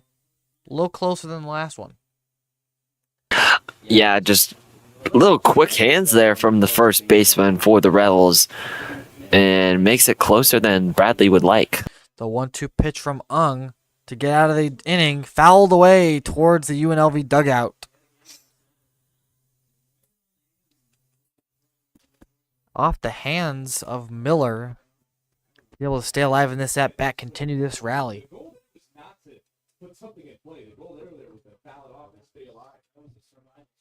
The 1-2 pitch, Ung working out of the stretch. His 1-2 pitch misses low. Down for a ball. It's 2-2. Definitely the UNLV dugout. Definitely wanted that pitch. Yeah, 91 miles an hour. Had good action. Moving up and down. Unfortunately, I couldn't get the call. The 2-2 pitch from Ung. Swung on and missed. Threw him the changeup. Strike 3. That's the end of the inning. But the Braves score 4. It's 11-5. UNLV here in the bottom of the fourth inning. Ung's day likely will be done. Finishes with 6 strikeouts. And 80-plus pitches. A great day from Ung as he goes through 3.5. So, Rebels up 11-5 when we come back.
Bottom of the fourth inning here, 11-5 UNLV. Rodriguez, the first baseman, will step up.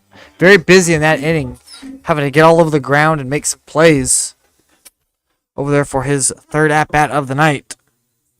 His first pitch, downstairs for a ball, 1-0. Sorelli still pitching at 51 pitches, and there is some action in the Braves bullpen. So we'll see if Sorelli can get it going here quickly. He might go 3. The 1-0 pitch misses outside for a ball, 2-0.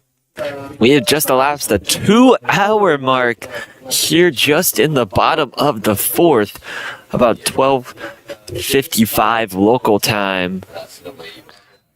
As that one's downstairs for a ball. That one bounced in front of the catcher, and it's 3-0. Rodriguez, UNLV has not scored in a couple innings. And the manager will go out to talk to his player, and it looks like It's time for a pitching change.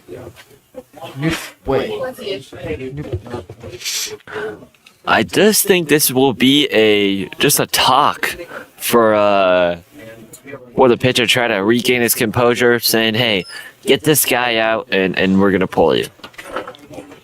So probably knows he's not gonna finish out this inning, and potentially trying to get this guy out. A 3-0 pitch to Rodriguez, in there for a strike. Just gonna pound that fastball in there.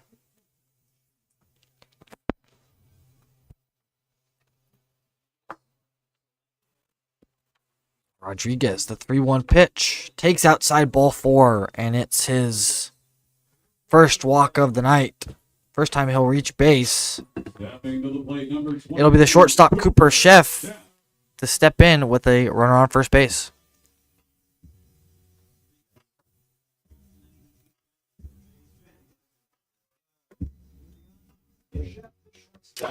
Chef last time up had a single.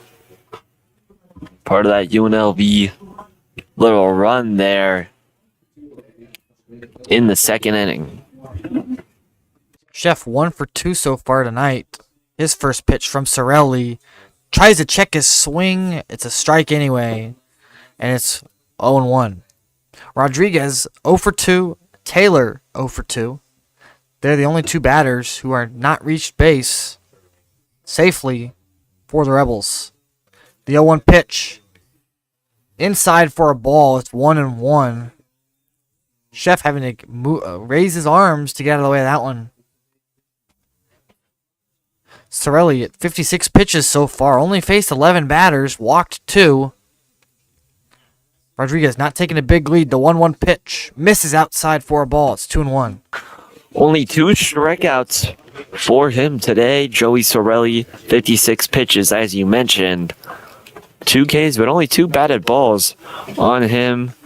And so it's come in and kind of stop this bleeding a little bit for this Bradley team. The 2-1 pitch misses again. Same spot for Chef. It's 3-1. Having to raise his arms there again.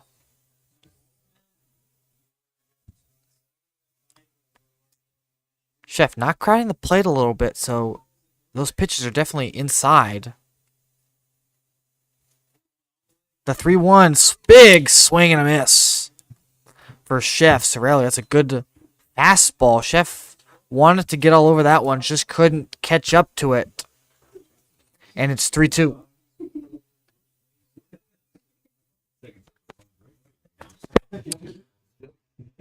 The 3-2 pitch to Chef. Swung on and missed. Got him with the changeup for out number 1 of this 4th inning. So maybe Sorelli comes in and maybe shuts out the side. And maybe the new pitcher for Bradley will come in starting at the top of the 5th. That's the best case scenario for the Braves. Now this definitely done its job. Sorelli lacking some confidence there in the at-bat against Rodriguez. Just going right after Chef, not worrying about giving up a run, and he's able to strike him out. It'll be Gavin Taylor, the catcher, to step in. A ground out in his first at-bat, and a strikeout in his second at-bat. Takes inside for a ball there, 1-0. Sorelli not 62 pitches.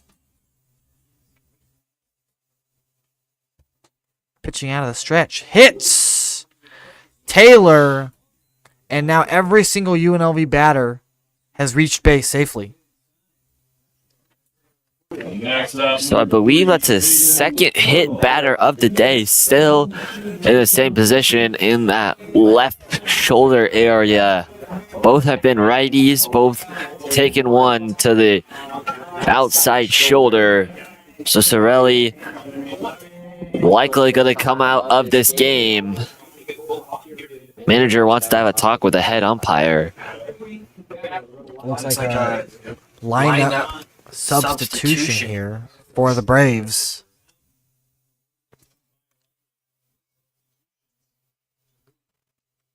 So we'll see which subs he wants. Maybe a double switch here. And he will make the pitching change as Sorelli is going to come out. He throws 64 pitches, records 5 outs. I'm sorry. Records 7 outs, 4 hits, 1 run, 2 walks, 3 strikeouts. We'll step aside. 11-4, 5 UNLV.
Bottom of the fourth inning here, 11-5, UNLV. Bradley puts up a 4 spot in the top of the frame. UNLV trying to get something going. A new pitcher. It'll be the senior Eli Lehrman from Iowa. What can you tell us about him?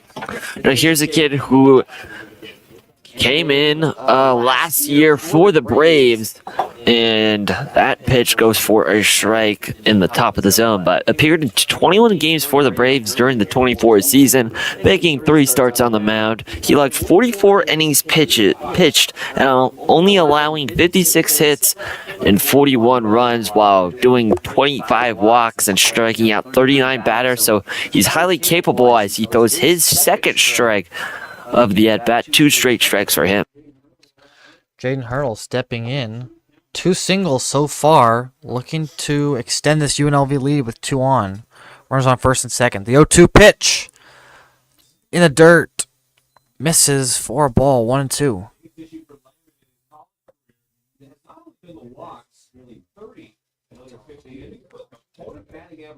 UNLV with runners in scoring position hitting 8 for 10, whereas Bradley's only hitting 1 for 7. The 1-2 pitch. Down again. Shoemaker able to block this one. It's 2-2. And Lehrman's going to get a new ball.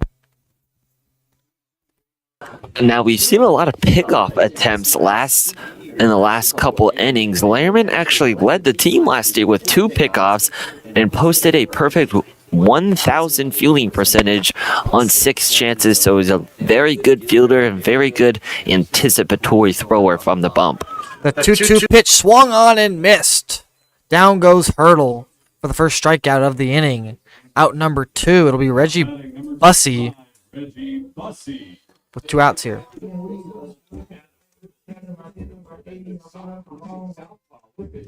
Bussey yet to strike out and yet to put a ball in harm's way. Had 2 singles in the second and a double in the first. So he's looking for his 4th at-bat of the night, looking to do some damage. Bussey steps in from the lefty's batter box. It'll be lefty-lefty. Takes first pitch in there for a strike. He wanted to swing at that one. Couldn't make up his mind, though, as it's strike 1. Bussey might have a little bit difficulty here hitting the lefties. Lefty-lefty. Always a difficult matchup. The 0-1. Upstairs for ball 1. Schumacher tried to frame it. Had to reach up too high to get that one. The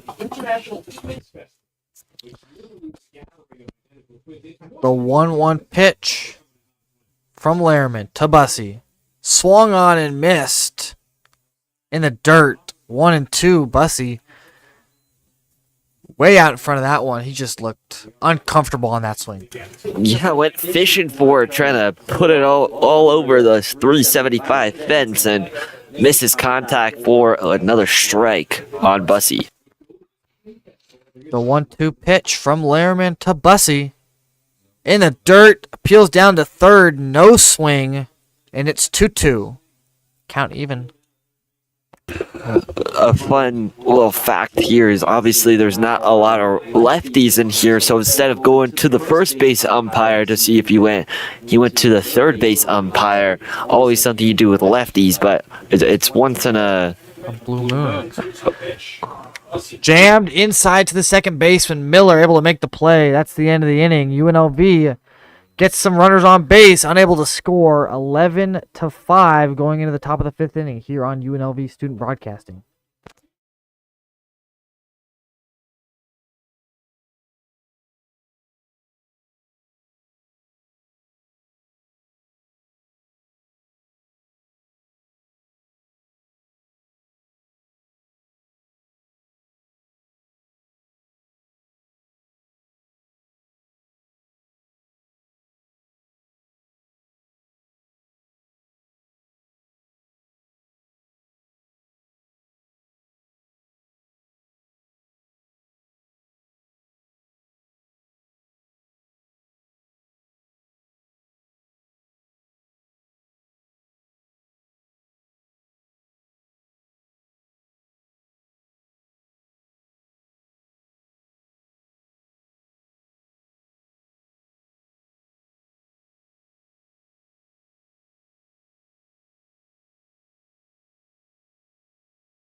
Welcome into the fifth inning. I'm Benjamin Howdishaw along with Whit Lummis here at UNLV Student Broadcasting. UNLV with an 11-5 lead over the Bradley Braves. New pitcher Gavin Bowen will step up in relief of Felix Ung. Yeah, Gavin Bowen Jr. coming in from Wisconsin, Waukesha to be exact. And that was a first pitch strike. But coming in also from State College of Florida in Matisse, Sarasota, appeared in 13 games with 8 starts and 5 relief outings, recorded a 2-0 record with 30 innings of work. His second pitch is in the dirt and to the left. Worked with a 7.3 ERA, 29 strikeouts, but gave up 29 runs with 25 of them being earned. So he's going to have to prove himself here as his third pitch is going to be fouled off. 1-2. Holubowski, the third baseman, out in front of that one. A strikeout in the first inning and a putout in his second at bat. The 1-2 swung on and missed in the dirt. Strike 3. A good sign from Gavin Bowen here.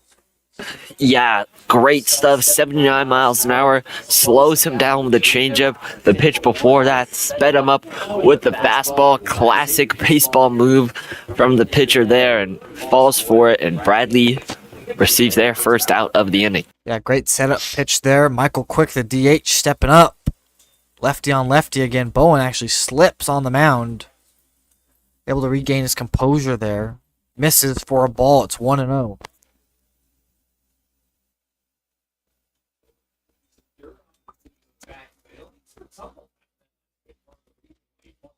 Quick. Crowding the plate. Bowen have to choose where he throws that pitch. Quick bunting. Fouls it away. It's 1-1. Yeah, a lot of hit by pitches today for both teams. You're crowding the plate here, trying to become the next one in that line, maybe. Anything you can do to kind of move the lineup. 1-1 pitch from Bowen. Grounded to the second baseman. Rosales Rodriguez able to cover in time for the second out of the inning. That's as routine as routine gets. Gets a little shallow contact to not the hardest hit ball over there to the second baseman. Doesn't have to slide his feet much.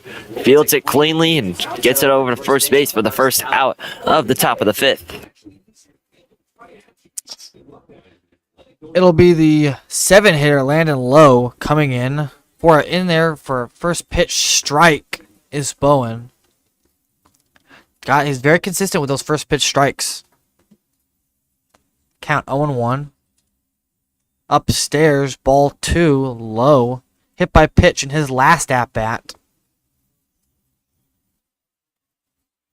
81 mile an hour action up in the zone. Let's see what he comes back with here. Bowen's 1-1 pitch.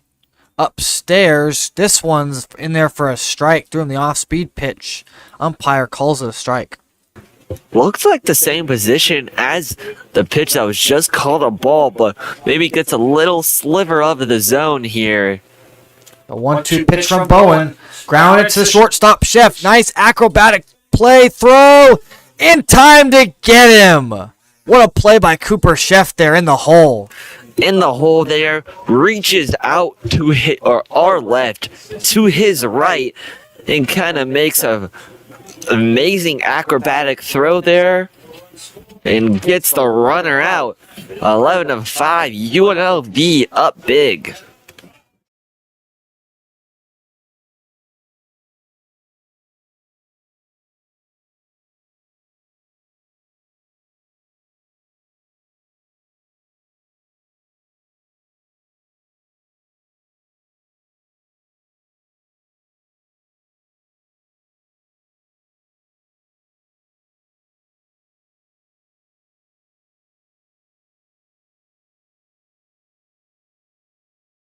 Hold on.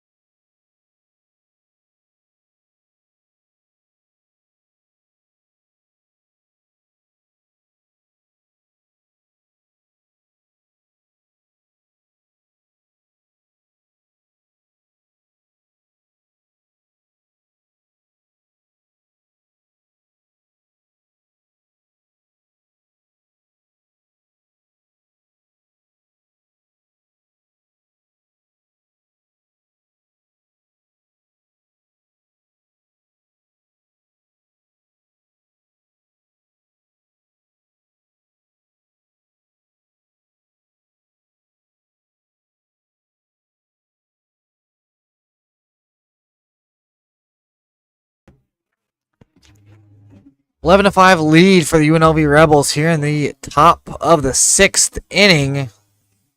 Sorry, bottom of the 5th inning. Eli Lehrman coming in for his second inning of work. Recorded 2 outs in his first appearance. Marcos Rosales digs in, takes a strike in there for first pitch. Lehrman already at 10 pitches so far. 1 strikeout. Rosales been all over the base paths this series. Takes ball 1 in the dirt. Gets past Schumacher, and it's 1-1. Rosales, a double and an RBI. An RBI double in his first at-bat, and a hit by pitch in his second at-bat. The 1-1 pitch. Inside, ball 2. Rosales has to lean out of the way to avoid being hit by that one.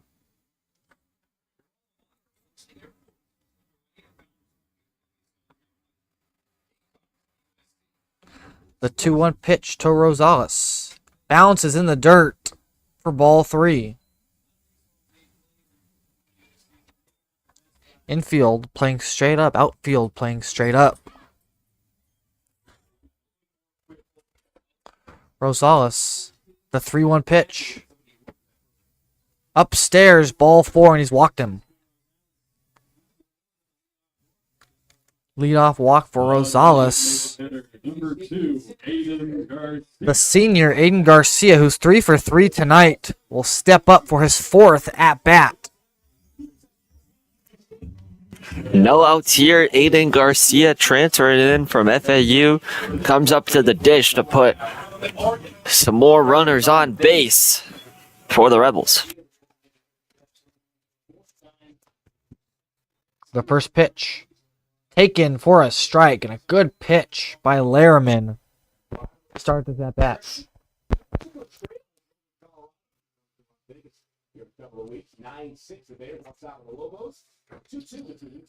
The 0-1 pitch. Taken outside for ball 1. Rosales dancing over there, distracting Lehrman a little bit. He took a few seconds during his windup to focus on Rosales, but no throw over. The 1-1 pitch to Garcia. Upstairs, ball 2.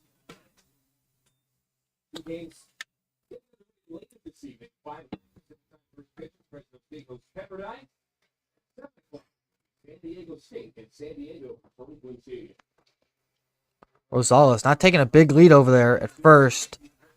In there for a strike, for strike 2. Nice off-speed pitch at 74 miles an hour. Garcia did not like that one. Trying to stay patient here in the count. Need the Rebels to be on base here. Think he knows that. Driven in the air down the right field line. Foul. Garcia out in front of that one. That was another 74 mile an hour pitch. He didn't like the last one. He liked this one. Knew it was coming. And he's just unable to keep that ball fair. So Drew Berrigan on deck and then Burns in the hole. But first, Aiden Garcia will have to battle his way back down 2-2. Lehrman's 2-2 pitch. Fouled away down the third base line. That's been a constant theme for Aiden Garcia's at-bats.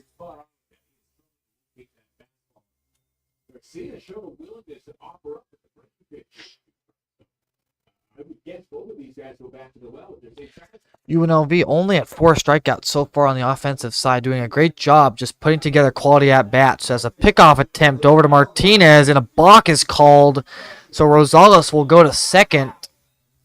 The rare balk. And the manager's going to come out here to dispute this one. Yeah, they're telling him to stay over there. Don't come any closer. As, yeah, a lot of pickoffs in this game.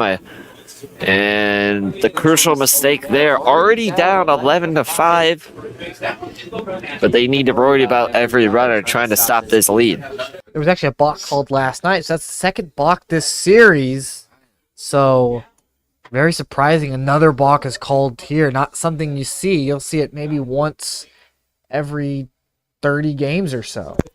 And for the viewers that don't know what a balk is, explain it real quick. It's just an irregular pitching motion. So there's a fine line.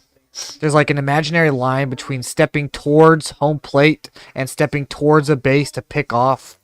And so right there, the umpire saw something that they didn't agree with, and it looked like he had made a false movement towards first base, and therefore giving Rosales second.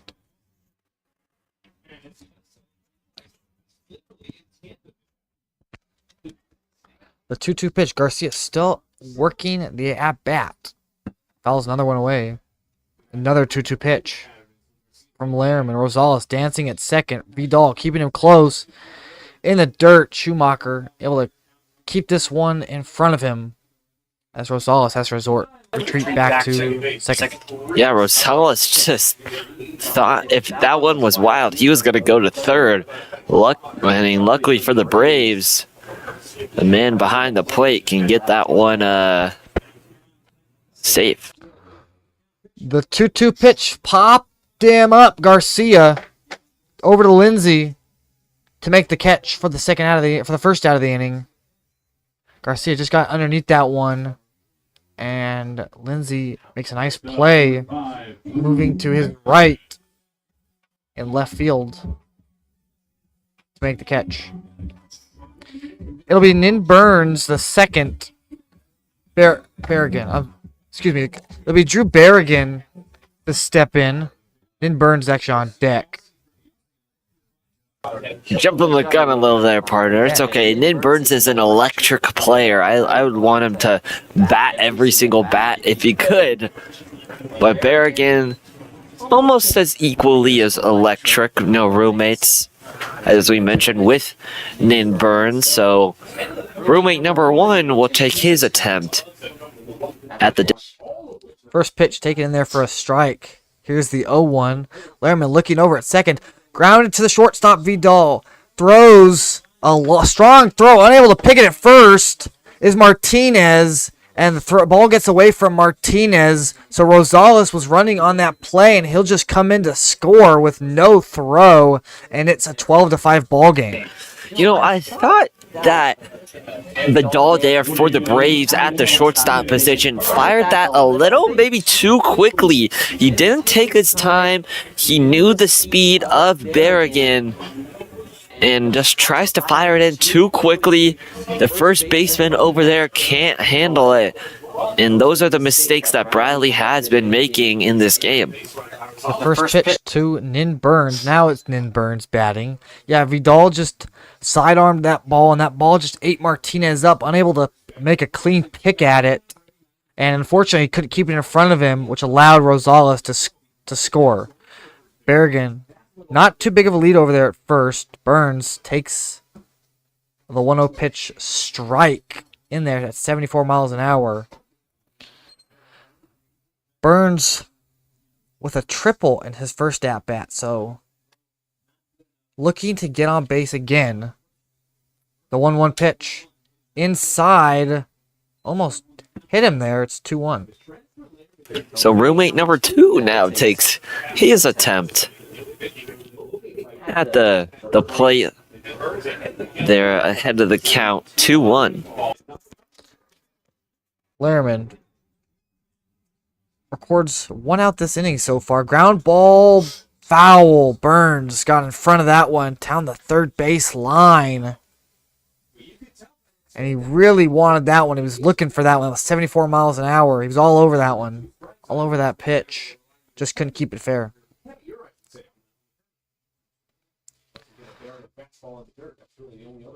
Burns looking in. Here's his 2-2 pitch from Lerman. Outside ball 3 and the count's full. Just missed on the slider from Lerman. Only at 73 miles an hour, so his velocity is just dipping throughout this inning. Not a big lead over there at first is Berrigan. Burns, his 3-2 pitch. Line to left field. That's going to get into the gap. Lindsey can't make the play in left. Berrigan is headed home. Here comes the throw-in relay. No throw. Burns is at second, so he's got a double and a triple tonight. Berrigan scores 13-5 UNLV. One single and a home run away from the coveted cycle. Nin Burns is having himself a day. In the left fielder over there for the Braves, Lindsey cannot field the ball.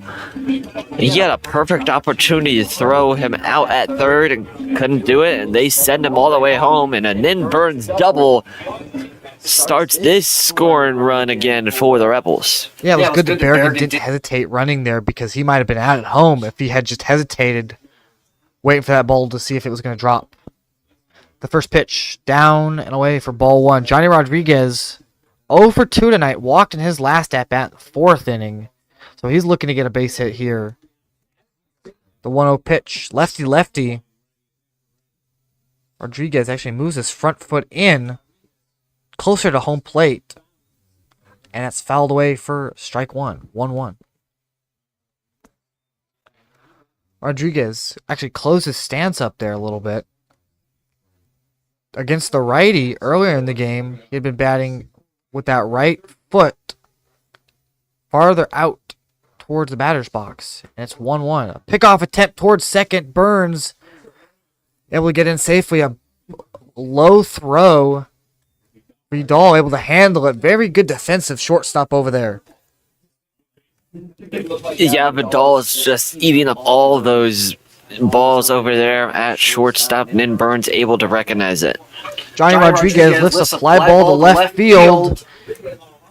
In is Lindsey to make the catch for out number 2. So Rodriguez just got jammed inside a little bit. And that's a weak fly ball.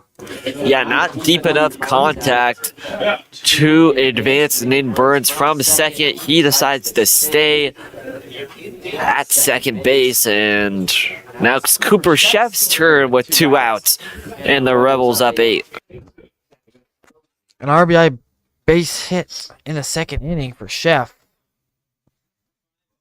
The first pitch fouled away. Chef really aggressive there, swinging at that first pitch, 84 miles an hour, so it's different than what the other batters have been seeing at 72 and 73.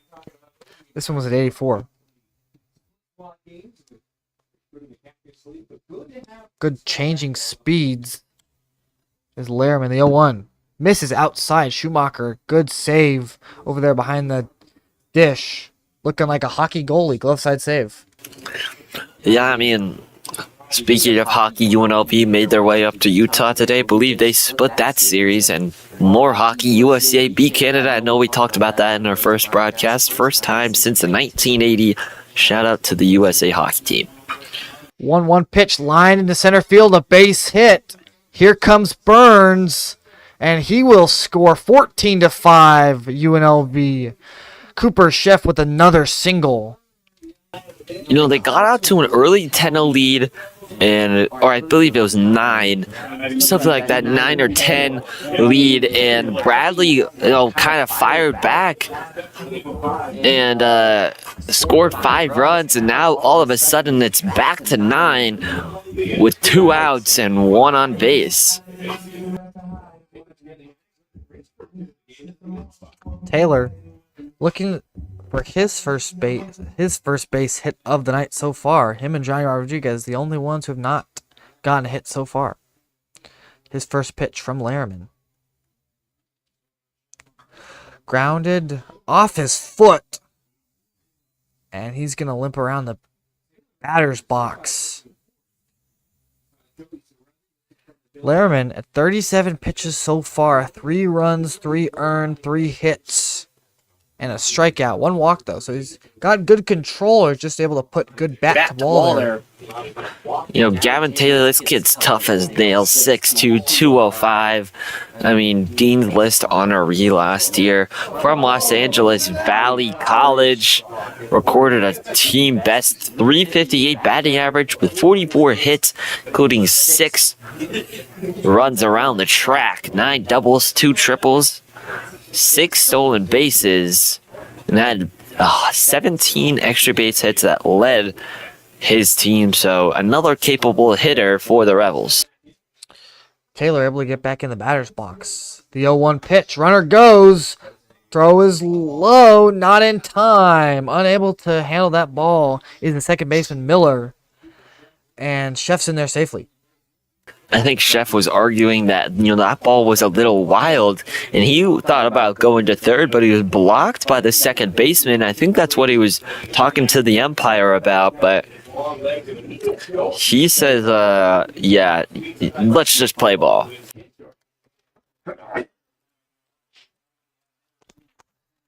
The 1-1 pitch. He was looking for a little offensive interference there. The 1-1 pitch driven in the air to deep left field. Hooking foul. Taylor out in front of that one. It's 1-2.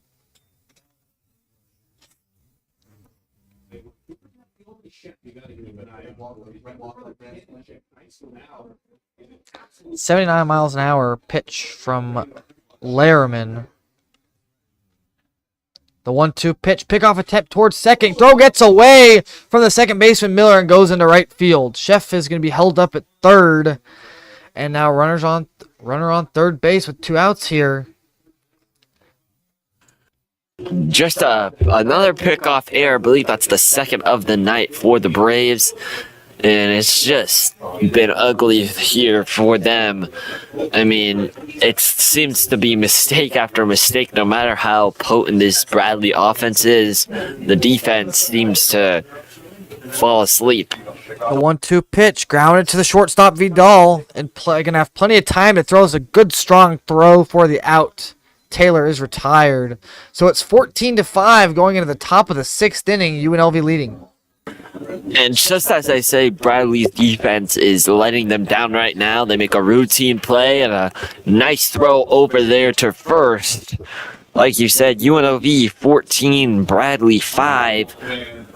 Going into the late stages of this game. We'll be back.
Top of the 6th inning here. Gavin Bowen pitching for the UNLV Rebels with a 14-5 lead. The first pitch is taken upstairs for a ball to the left fielder, River Lindsay.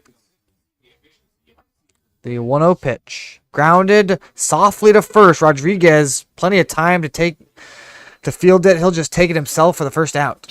This could be one of the easiest plays of the day for the Rebels on the defensive side. Rodriguez just with a slow little roller to him. Doesn't have to move much. Fields it cleanly. Steps on the bag for the first out of the top of the 6th. Jackson Schumacher stepping in.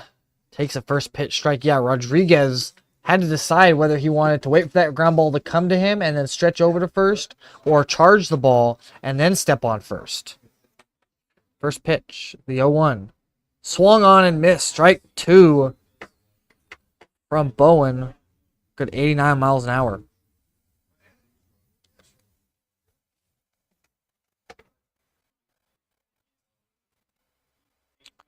Time called for the batter.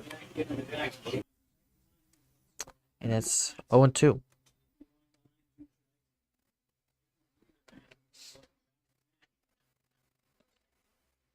The 0-2 pitch. Outside, ball one. Gavin Taylor, the catcher, really trying to frame that pitch. The 1-2 pitch from Gavin Bowen. Missed outside. 2-2. That's that Gavin to Gavin connection. I mean, you got 9 pitches so far. An upstairs pitch takes for 3-2. So 1K for the Gavin on the bump, and the Gavin behind the plate trying to get his guy to come back. The 3-2 pitch from Bowen. Fouled away towards the Bradley dugout. Actually, Gavin Bowen spells his name with a Y, and Taylor spells it with an I. So a little different spelling. Same out of the mouth. Gavin's 3-2 pitch misses upstairs for ball 4, and he's walked him. 90 mile an hour little top left action, and just can't find any of the zone. And Bowen walks him in. It'll be Andre Vidal, number 9, the shortstop, to step in. Walked in his first at bat. So we'll get another chance here with the runner on. With 1 out. Corners on the infield playing in. First pitch taken in there for a strike. 0-1. Sunny day here has turned out to be 1:37 local time. The smell of fresh foods in the air. It's a perfect day for a ball game. 0-1 pitch all the way. Just past the outstretched glove of Berrigan. Just foul. Big sigh of relief from Bowen, as that was potentially going to score a run there. Yeah, and just teetering on that third base line. Umpire decides it goes foul, and the Rebels can breathe a sigh of relief. Bowen's Gavin to Gavin. 0-2 pitch. Checks the runner at first. Swung on and missed. Strike 3. High heat for Gavin Bowen. That's out number 2 of this inning. Bowen with an amazing pitch decides, hey, I'm not going to go away from what's working. 0-2 pitch. He delivers a high heater. Like I said, 88 miles an hour. And Bowen has another strikeout on the day. It'll be Garcia, the center fielder. 1 for 2 so far. As he takes the first pitch ball in there at 77 miles an hour. Just missed for a strike. For a ball. Schumacher, generous lead at first. Garcia, a little tapper to the second baseman. Rosales, flip play in time to get him. So it's 14-5 UNLV lead going into the bottom of the 6th inning.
Bottom of the 6th inning here, UNLV leading 14-5. Pitching change for the Braves. It'll be Jackson Horace, the righty, number 33. Whit, what information do you have about this pitcher?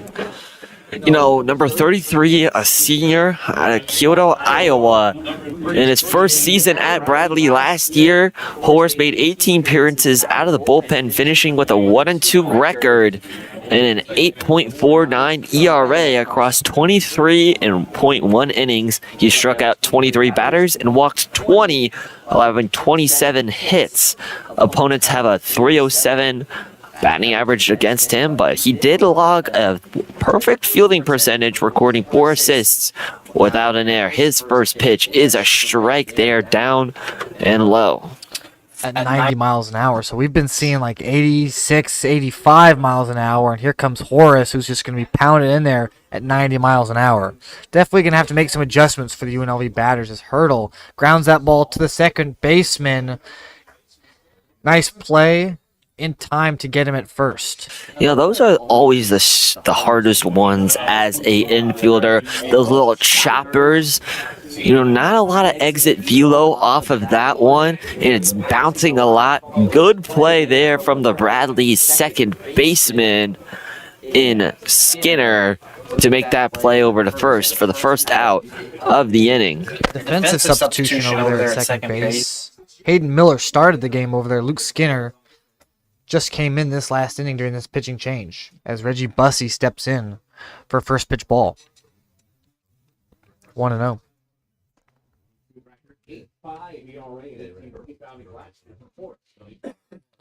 The 1-0 pitch in there for a strike at 81 miles an hour. Bussey just a triple and a home run away from the cycle. Already has a double and a triple, so a single and a double. So, like you said, a couple away from the cycle. Always nice when you can get to that milestone. Doesn't happen often, but when it happens, it's memorable. Yeah, as that next pitch is taken out in there for a ball, 2-1. Horace working very quickly here. The 2-1 pitch, swing and a miss. Big hack from Bussey. The entire left side of the infield is deserted except for the third baseman, Polubowski. So if he can get something going against this shift, might be a double. Maybe even looking for that triple. As Vidal moved over to the right of the second base bag. Ball's in the dirt. 3-2. Yeah, classic shift here. Nobody in the left side of the infield besides the third baseman. Let's see if he can take advantage. Bussey's 3-2 pitch. Fouled away. Just missed. Just foul tipped that one. Able to stay alive. Continue this at bat.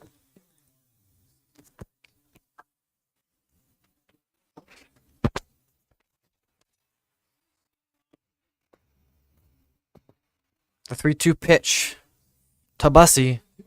Outside ball 4, he's walked him. It'll be Marcos Rosales, the number 2 hitter, to come in. Rosales coming up to the dish. And a pinch runner in here for Bussey. That's going to be Salmon coming in at first base. You know, the pitch clock's supposed to make things go a lot faster, but we're out nearly 3 hours elapsed here in the bottom of the 6th inning. Yeah, well, it doesn't help when you have 19 runs scored so far through 5 and a third. But the Rebel faithful are as loud as ever here at Early Wilson Stadium, so we will play on. First pitch to Rosales. Downstairs for a ball. Salmon thought about going to second base, retreats back to first as it's 1-0.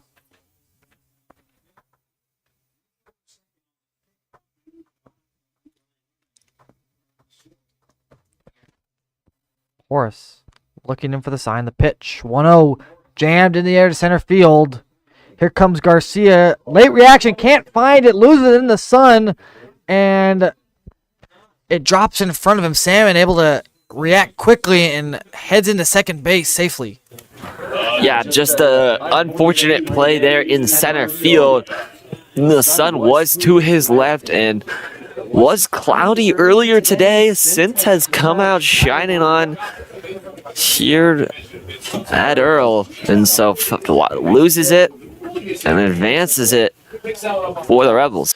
Yeah, just an unfortunate play for Garcia there. It was right to him. He just couldn't find it. And it drops right in front of him. You hate to see that happen. Garcia steps in as the first pitch strike in there.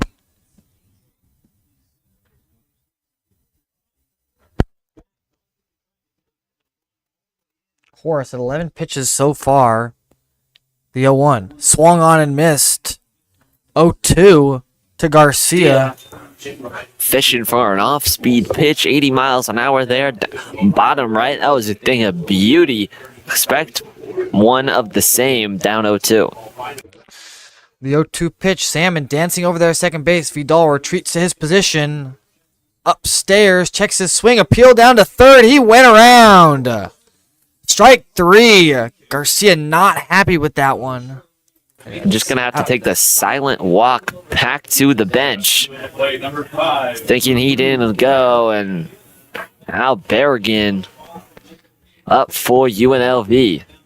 Yeah, nothing you can say to the umpire there. Just walk back to the dugout and just shake your head. It'll be Drew Berrigan, 3 for 4 here tonight. 3 hits, 3 runs, 3 RBIs. With 2 on here, 2 out. Looking to add even more insurance as that first pitch is taken in there for a strike at 78 miles an hour. Berrigan adjusts his batting gloves, adjusts his jersey, looks in. Horace's 0-1 pitch. Driven in the air to deep left field, foul.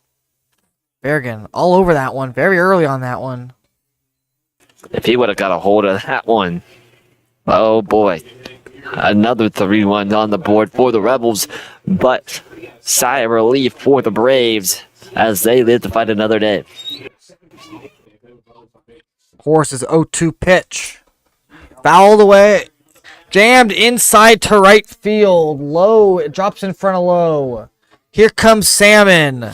15-5 UNLV. Rosales moves over to third on that little bloop single from Drew Berrigan.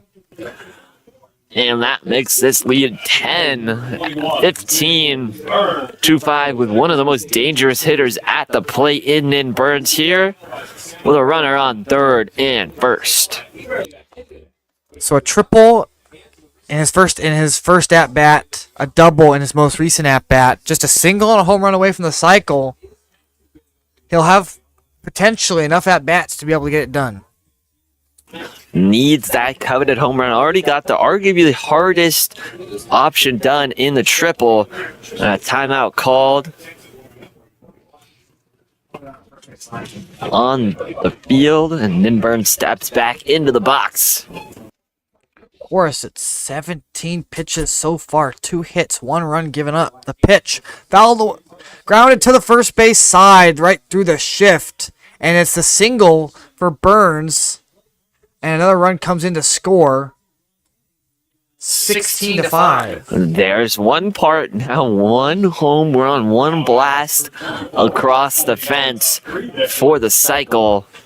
You know he has to be thinking about it now, as Johnny Rodriguez comes up to the plate with a runner on first and second. Rodriguez 0 for 3 tonight. Very disappointing game. This is not what you want to see. Everyone else is getting hits, and you're one of the only guys who doesn't have a hit. The first pitch outside for ball 1.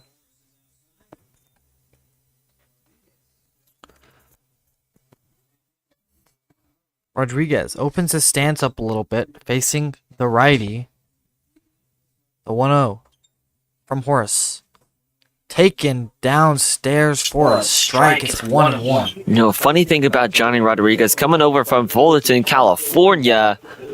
He obviously Golden West College, but was voted the most sus in the locker room in the media day. And Johnny Rodriguez doing some sus things in the locker room, takes that one into the top left. And so fourth and exit velo in a game on the preseason at 108. So this kid can definitely rake. I'm not sure what to say to that, Whit. It's 2-1 now. The 2-1 pitch taken in there for a strike. 2-2. Sus guys are going to be sus. Johnny Rodriguez doesn't take away from him on the ball game. The 2-2 pitch to Rodriguez swung on and missed, strike 3. So they get 2 in this inning. It's 16-5 UNLV going into the top of the 7th inning.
Top of the 7th inning here, Rebels with an 11-run lead over the Bradley Braves.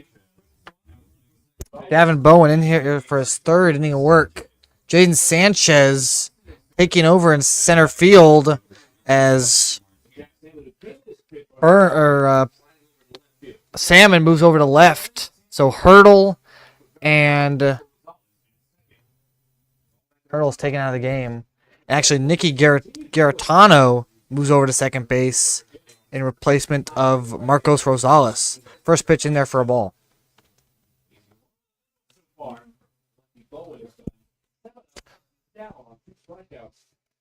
The 1-0 pitch upstairs for ball 2. So a couple defensive substitutions here with an 11-run lead. And you just have to hope that you're not going to need those big bats anymore late in this game. Yeah, 11-run lead, 16-5, top of the 7th inning. And that ball almost hits the batter, goes a little bit to the left box and outside. And so, like I said, hopefully you're not going to need the offensive firepower of Ninburns or Rosales or Berrigan, and hopefully you can just waste away this ball game. 3-0 pitch in there for a strike. Looked a little high to the first baseman, Anthony Martinez, who's walked twice so far. Bowen, the 3-1 pitch outside, ball 4. It's his 3rd walk of the day. And he'll go over to first.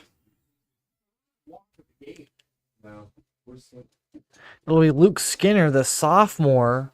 Oh. Excuse me.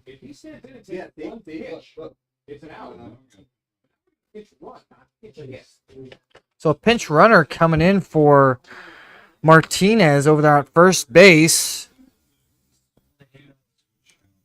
And on your attention, please. Pinch running at first base for Bradley, number 19, Colin McCormick. And again, I don't know how Hayden Miller is still in this game. You know, I've watched enough baseball in the last 5 lifetimes. The batter, number 8, Hayden Miller. Hayden Miller stepping in for that bat. I believe he was already substituted out of this game. Yeah, that should be a Miller should. And they're going to call a pitch clock violation on Gavin Bowen, as Hayden Miller was just kind of standing there.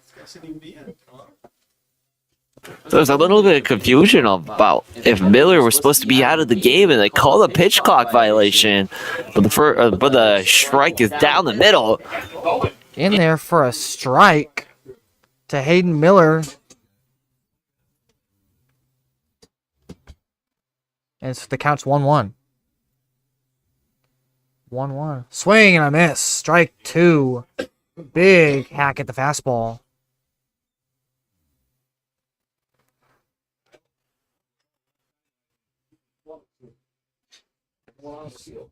Colin McCormick, number 19 over there at first base, the pinch runner.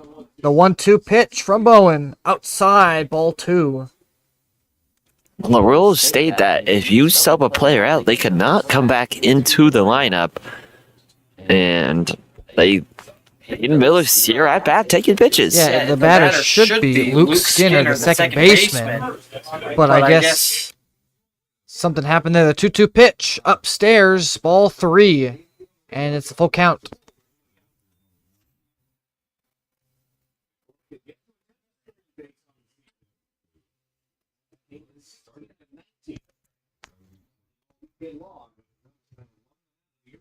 McCormick not taking a big lead over there at first base. Bowen's 3-2 pitch. Downstairs for ball 4. McCormick was on the run, but it's not going to be a stolen base from McCormick, as Miller was walked. That would have been his first of the season. Didn't attempt one previous to that, but I think he knew there was maybe going to be a ball there. And now Braves have 2 on base with no outs.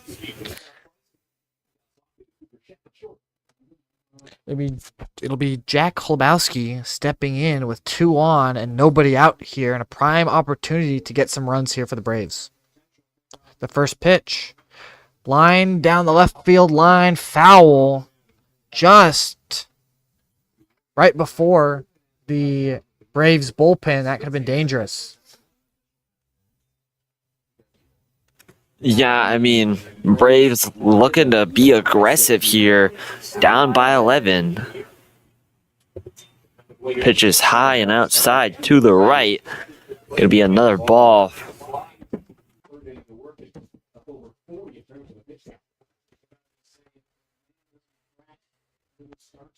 The 1-1 pitch to Holubowski. Taken for a strike, 1-2 at 76 miles an hour. Great framing job on the 76-mile-an-hour changeup. Well, probably a little outside in the zone, but does a good job to bring it back in there and sell it for the umpire. 1-2 pitch, looks over to second. 1-2 pitch, swung on and missed. Strike 3. Got him on a breaking ball, 77 miles an hour. And that's out number 2. Third strikeout for Gavin Bowen. 40 pitches on the day. And a first out of the inning. Yeah, a little bit of action in the UNLV bullpen, but Gavin Bowen with this 11-run lead, they're just going to stick with him, not even worry about going out for a mound visit. Floated in the air to center field. Here comes Sanchez. It drops in front of him, and the bases are loaded now. Station to station for the Braves. Yeah, first hit against Gavin Bowen. Shallow contact over there to center field. And for the Rebels, Jaden Sanchez not quite fast enough to get over there. And now Lowe's going to have a chance to knock a few home. Yeah, Michael Quick just got a first pitch swinging and just floated that ball to center field. Sanchez lost that ball, and now they're going to go to the bullpen. So I spoke too quickly, and that's it for Bowen. He goes 2 1/3 inning, 1 hit. We'll be right back after this pitching change.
Back from the pitching change, it'll be the righty Colton Sunloff, who just pitched last night in for the ball game for the Rebels. Bases loaded here for the Braves in a 16-5 ball game. Sunloff with a very odd windup. Yeah, I mean, instead of going left to right, he goes kind of back and kind of like a sidearm whipping action. Made a trio of appearances in his lone season with the Scarlet and Gray last year. Through a combined 1.2 innings, striking out 3, and will throw his first pitch for a ball, striking out 3 batters, including a season-high 2 strikeouts against Xavier, and was the former number 3 overall prospect in the state of Utah. And since the 1-0 pitch popped up to the first base side, giving chases Taylor and Rodriguez, unable to make the play. It's foul ball, strike one. As I was saying, really redshirt senior, standing at 6'5", 225 from Edward, Utah. A highly touted prospect here coming to UNLV after a couple stops on his college career. Sunloff's 1-1 pitch to low. Fouled, jammed over the head of the first baseman Rodriguez. 1 run scores, and they're going to go station to station. And not going to test the arm of Nin Burns out there, who gets a good ball, makes a good throw to get that ball in. Yeah, Nin Burns there going from right field. Has a little blooper in. And although Braves score 1, kind of limits that damage, not wanting to throw on the strong arm of Burns. But bases loaded here for Bradley. River Lindsay steps up to the plate, struck out 2 at-bats so far. We'll see what he can do in a 16-6 ball game. Sunloff's pitch. Grounded to the second baseman. Nice play by Giratano. Throw by Chef in time to get him. A double play and the inning's over. Oh, yeah, a double play for the ages. Bobbles the ball, somehow gets it to first, then gets it to second base. Lindsay struggling to get up over there after he looks like he tripped on the first base bag, and he's grabbing his right leg. After the amazing double play, barely just got beat out by the throw. Hopefully Lindsay's okay. And it's time to stretch. 16-6. The 7th inning stretch is upon us after we come back.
Bottom of the seventh inning here. Hope you all had a good stretch. Don't you just love Take Me Out to the Ball game? I mean, it's a classic tradition. I can't imagine baseball without it. I think even the banana ball has the seventh inning stretch. So it goes from, actual baseball to kind of playful baseball. That's how much of a good tradition it is. 16-6 lead here for the Rebels. Jackson Horace in for a second inning of work. 2 runs given up in his 1 inning so far. So we'll see. Can he hold this? Can he keep it close enough for the Braves to maybe make a potential late game run? Cooper Sheff, who just fielded a nice double play earlier in the top of the 7th inning, steps in. A little dispute between the manager and the umpire deciding whether who's batting and who's in for Bradley. Believe Garcia for the Bradley Braves is out of this game defensively. And so they... Martinez out of this game defensively. The first pitch from Horace onto Sheff. Downstairs for a strike. In there at 79 miles an hour. Very nice off-speed pitch. Just kind of floated it in there. It's 0-1. The 0-1 pitch to Sheff. Taken outside for a strike. Great movement there on that pitch, and it's 0-2.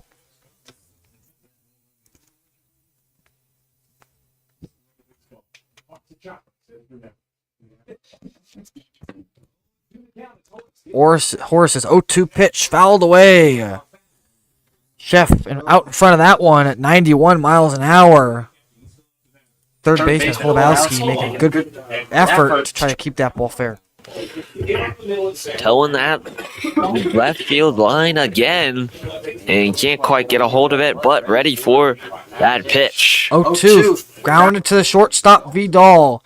Gonna have plenty of time to throw it in time. Good scoop at first, and got it by about half a step. Sheff is retired for the first out of the inning. 44, Gavin Taylor. So the catcher making his way to the batter's box. Gavin Taylor will take his attempt, number 4-4. Alleman. Put some runs. Angelo Alleman, the new first baseman, as Martinez comes out, making a good pick there at first as a defensive position.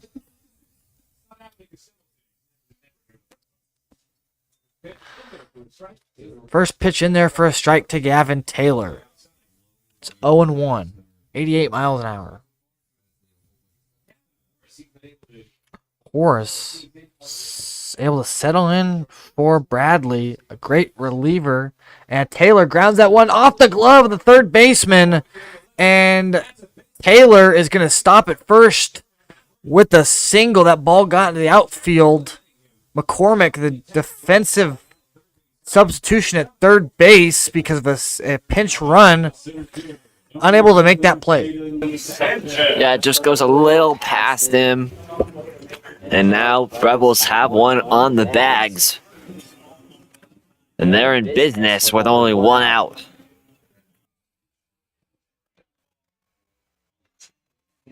It'll be Jaden Sanchez to step in for his first at-bat of the day. His first pitch in there for a strike. Sanchez started last night in center field, going 1 for 4 with the walk. The 0-1 pitch from Horace. Pickoff attempt at first. Taylor, not with too big of a lead over there, gets back safely.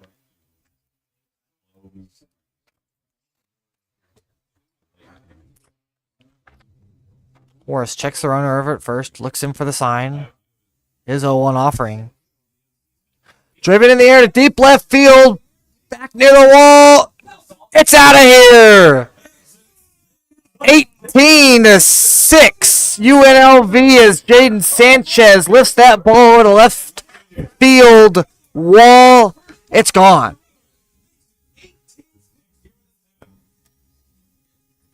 Yeah, just a blast. Gets a hold of a 77-mile-an-hour changeup and sends it all the way.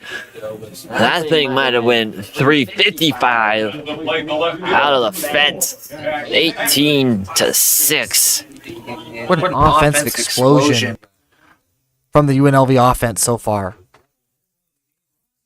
Jack Salmon steps up with a 1 out here, no one on. Horace's first pitch. Drops. Schumacher unable to handle it for ball 1, 1-0.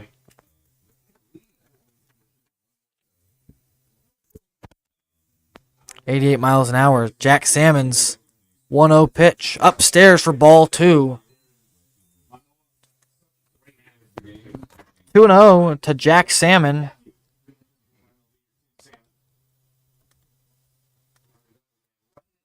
The 2-0 pitch from Horace outside, ball 3. And now Salmon's in danger of Horace is in danger of walking Salmon.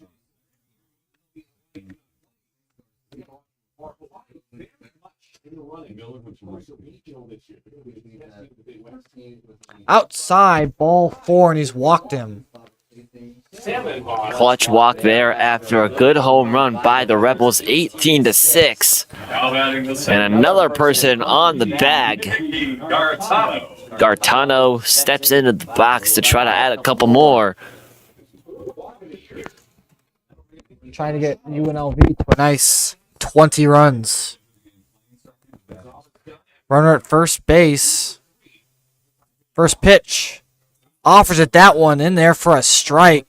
Gartano tried to check his swing, but the ump says it's a strike anyway. It's 0-1. The 0-1 pitch to Gartano. Another strike in there at the knees, 77 miles an hour. Yep, change up, just really good action side to side. Moves up and down as well. It's a really hard pitch to hit, especially at the knees. Doesn't want to go fishing there, stays patient. 0-2 pitch, pickoff attempt over at first. Salmon in there safely.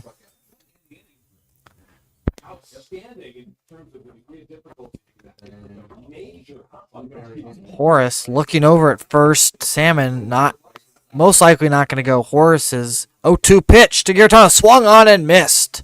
Strike 3. So he overpowers him with the fastball for out number 2.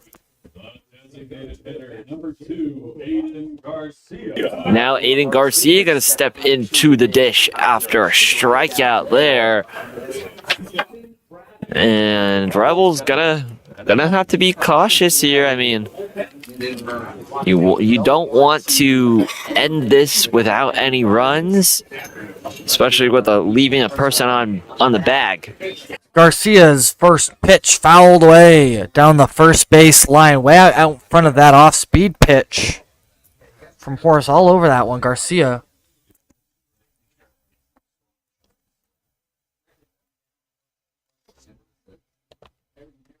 Steps in. The 0-1 to Garcia. Called strike 2 on the outside part of the plate. Horace quickly here now, 0-2.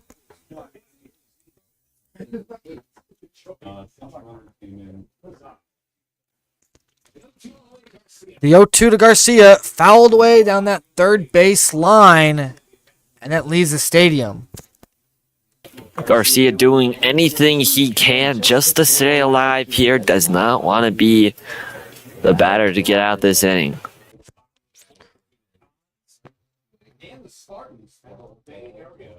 The 0-2 pitch.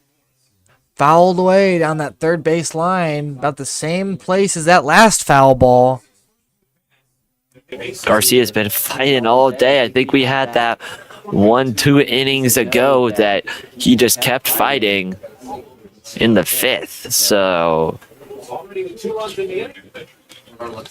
yeah, he had about 5 foul balls on that third base side as that 0-2 pitch in the dirt for ball one.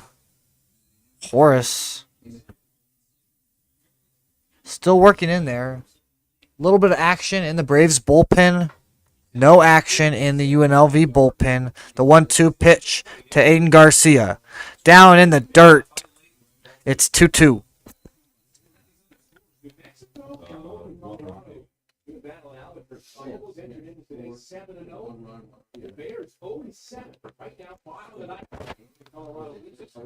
The 2-2 pitch to Garcia. Grounded to the first baseman off of Alleman's face. Able to keep it in the infield. Skinner tried to flip it to Alleman, unable to get him in time. So it's runners on first and second here with 2 outs. Yeah, they just bobble the ball, and I think that's more the same of what we've seen here from the Bradley infield. Can't quite get it.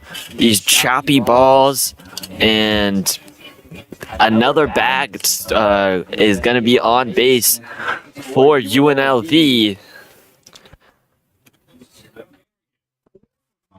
Berrigan 4 for 5 today. And if Berrigan can get on base here, Burns can potentially get his home run for the cycle.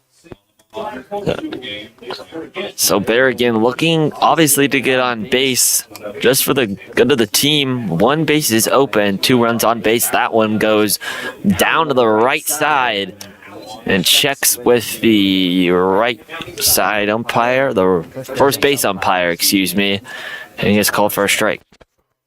Berrigan 1-1 pit, 1-1 count right now. Horace checks the runner at second base. Here's the 1-1. Outside, ball 2. 2 balls, 1 strike. Now the count.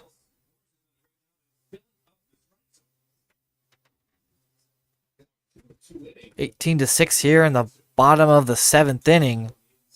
With 2 outs. Inside again for ball 3.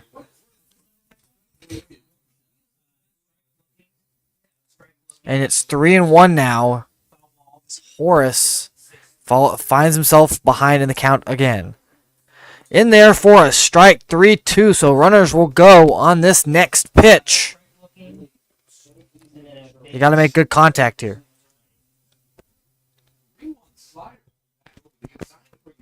3-1 slider. Here's the payoff pitch. Fouled away down the first base line, out of play. Berrigan fighting just like Garcia did. And so Berrigan will come in the full count. Here's the 3-2 pitch from Horace. Runners go, swung on and missed. Berrigan goes down swinging.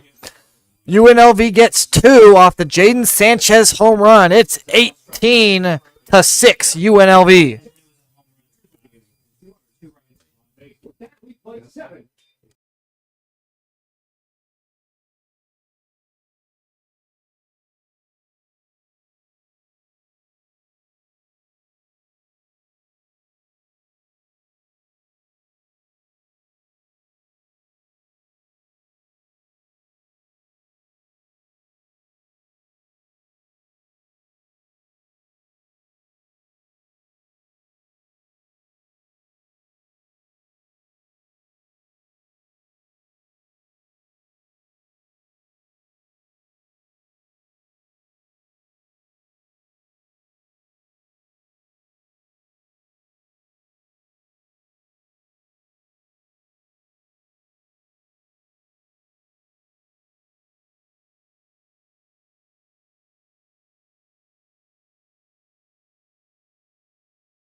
inning here, 18-6 UNLV. New pitcher on the bump for UNLV.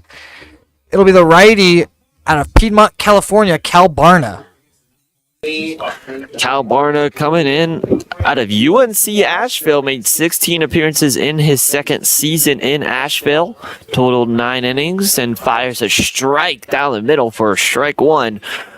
Struck out a career-high 3 on March 18th against Wofford and posted a career-high 2 innings on relief March 29th against Presbyterian. His 1-1 pitch misses in there for a ball at 93 miles an hour. And funny enough, his father actually played baseball for UNLV and Oklahoma State.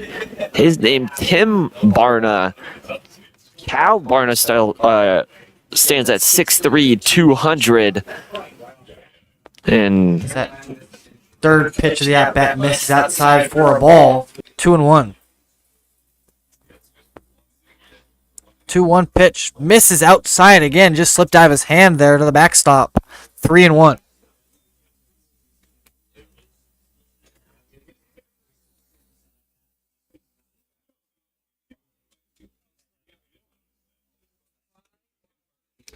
The 3-1 pitch misses inside for a ball. Barna very disappointed in that call from the umpire. 93 miles an hour finds, trying to find that left corner of that box, and can't hit. Umpire calls it away. And we'll go to the next batter with 1 on base for the Bradley Braves. It'll be Andre Vidal stepping in for the Braves as he takes a strike dropped by Gavin Taylor. Ump calls it a strike anyway. Like the placement of that pitch there. 81 miles an hour. 0-1 pitch to Andre Vidal, the shortstop.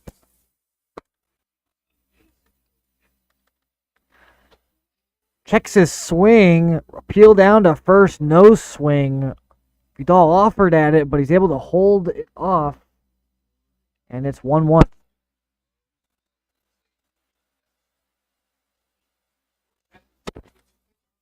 The 1-1 from Barna.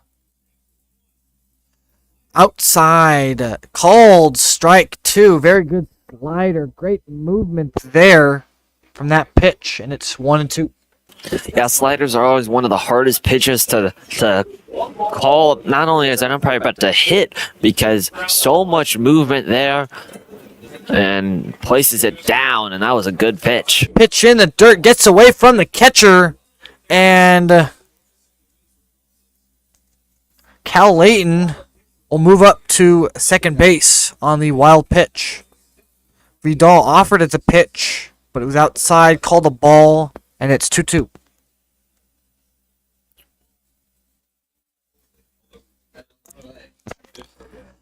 Double play removed here. 2-2 count for Andre Vidal. Barna. Outside, misses again. He's struggling to find the strike zone at 92 miles an hour, and it's 3-2. Here comes the pitching coach out to get a little talk with his pitcher.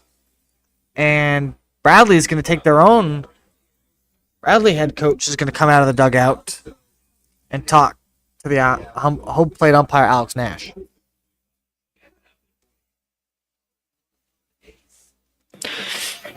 So both teams taking the time to talk with their guys, make sure everything is okay. Bradley down by 12 runs here in the top of the 8th. So the manager of Bradley said something to the home plate umpire Nash. He will call the other guys over to have a chat. Not sure about what, but they are having a chat. Manager's still out there for Bradley, has not taken a seat, hands on hips. Looking very judgmental right now. All about.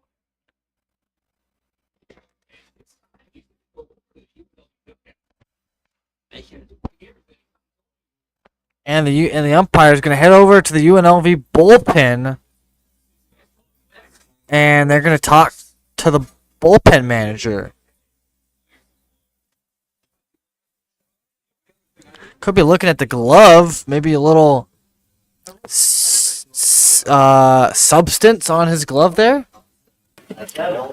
I'm not sure, partner. I mean, I've not seen this in quite some time in collegiate baseball. I believe the manager was looking at Barna keep touching his glove and touching the ball, maybe. Maybe he's getting suspicious and was asking if they have anything on there they could take a look. Yeah, there shouldn't really be anything on Barna. They check him before he comes into the game.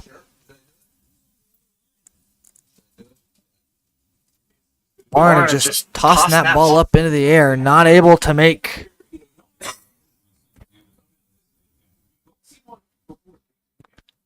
Barna is going to start taking a warm-up pitch just to kind of stay warm. It's 3-2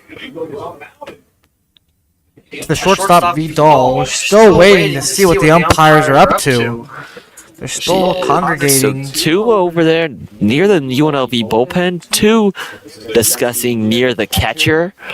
In an already long game at 3 hours 38 minutes so far.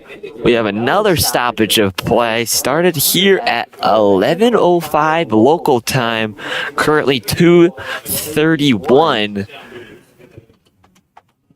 And another play will stop us from getting this game done and over with, as UNLV leading it by 12, excuse me.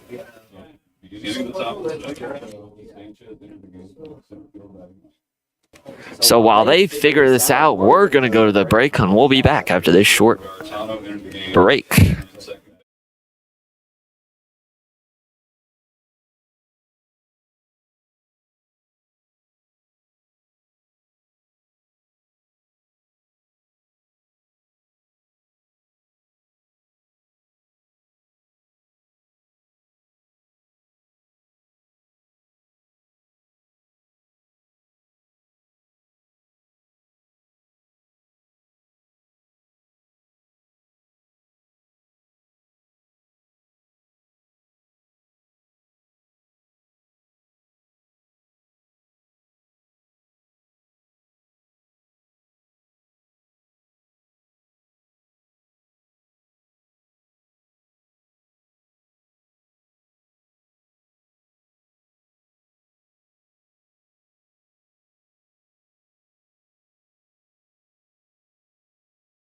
The umpires are ready to make their decision.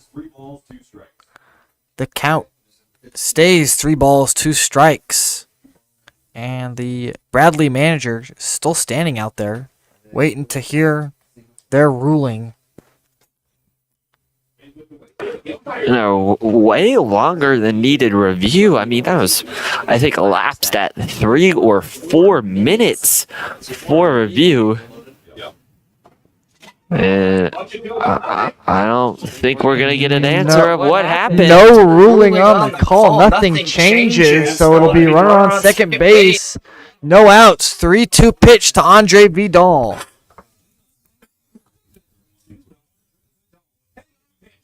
Swung on and missed strike 3. He got him. So after all that break, he's able to settle in and find the strike zone and strike him out. Well, I think it helped because the first couple warm-up pitches of Barna's, or of his pitching break during that long review was down and to the left, down and to the right. So I think he kind of found his control during that break and delivers a strike 3 call. The 0-0 pitch to Luke Skinner fouls away toward the Bradley bullpen at 91 miles an hour. This might have actually been good for Cal Barna, that little break. He was struggling to find the strike zone during that at-bat and the previous at-bat. Now he's able to find it and kind of pounding it and is just throwing it in there. His 0-1 to Skinner. Misses just a little outside for ball 1. And if you're just reviewing the pitches in sequence, that's all they're get a chance. 1-1 pitch. Runner at second base, not taking too big of a lead. Chef holding the runner there at second. In there for a strike. A good breaking pitch. Amazing breaking pitch, partner. I mean, 78 miles an hour. Looks like it's going to go to the top of the zone. And at the last second, goes in middle. One of the best pitches of the night. The 1-2 pitch to Luke Skinner. Fouled away off his foot. And that's got to hurt. Not wearing any ankle guards there. It'll be 1-2 when Skinner gets back in the batter's box. Skinner still trying to stretch that leg out after getting hit.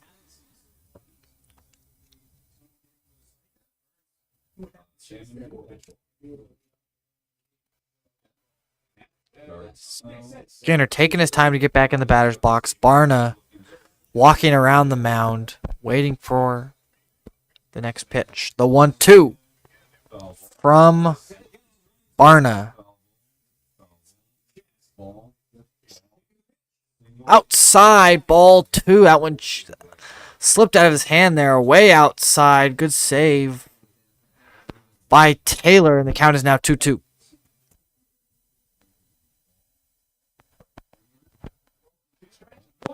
The 2-2 pitch from Barna. Outside, ball 3. Barna able to get a first pitch strike to start the at-bat and hasn't been able to find anything quality so far. It's 3-2 to Skinner. Infield playing straight up. Outfield playing straight up. 3-2 pitch. Right down the middle. Called strike 3. A great off-speed pitch, and it's out number 2. 80 miles an hour, middle. Another breaking pitch to ring him up. And Barna's dealing here in the 8th. It'll be the third baseman, Colin McCormick, in here with a runner on second base and 2 outs. Top of the 8th inning, 18-6 UNLV, and it hits McCormick in the head with the slider, and he'll just go over to first base. That looked like the neck head area. That was a dangerous pitch at 80 miles an hour. Barna lucky that he's okay.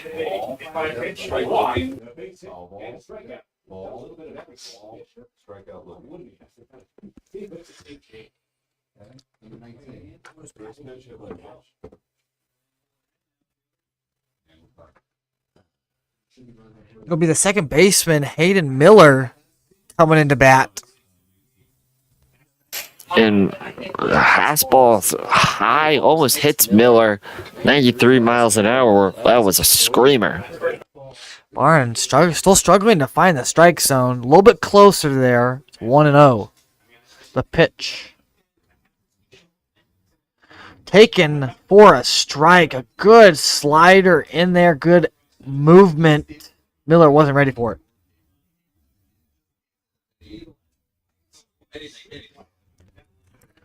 The wind and the pitch from Barna hits Miller, and it's back-to-back hit by pitches. Barna's really struggling here. And so now the bases are loaded for Alaman, the first baseman, coming up into the box. Maybe a little scared that he's also going to get hit by a pitch. It's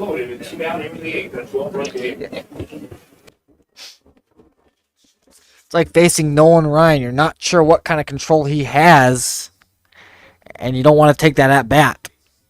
The first pitch upstairs almost hits him, and he just cannot find the strike zone here. 1-0.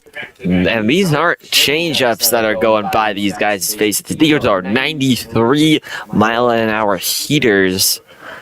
So Barno will set. The 1-0 pitch. Hits him. 3 straight hit by pitches for Cal Barna. And this is just awful. This is just awful. Wow, I don't think I've ever seen 3 straight hit by pitches in a game. And this might be the first hit by pitch run, I think, maybe ever. You hit 3 people, load the bases, and then hit another one to go and score a run. 18-7 now. Yeah, when they tell you to lean into one, you're thinking it's only going to be for 1 at-bat. You're not thinking it's going to be 3 straight at-bats where you're going to have to take one for the team as Michael Quick steps in and takes a first pitch ball outside at 94 miles an hour. Barna, that's a high heat there. 1-0 to the DH, Michael Quick. It almost hits him. Ball gets away from Taylor. McCormick goes back to third. Runners are going to stay put with the bases loaded here with 2 outs. You don't want to make the final out at home or on the base paths. You know, the last 3 hit by pitchers have all been righties. Now, a lefty comes up to the plate and almost hits him. This is crazy.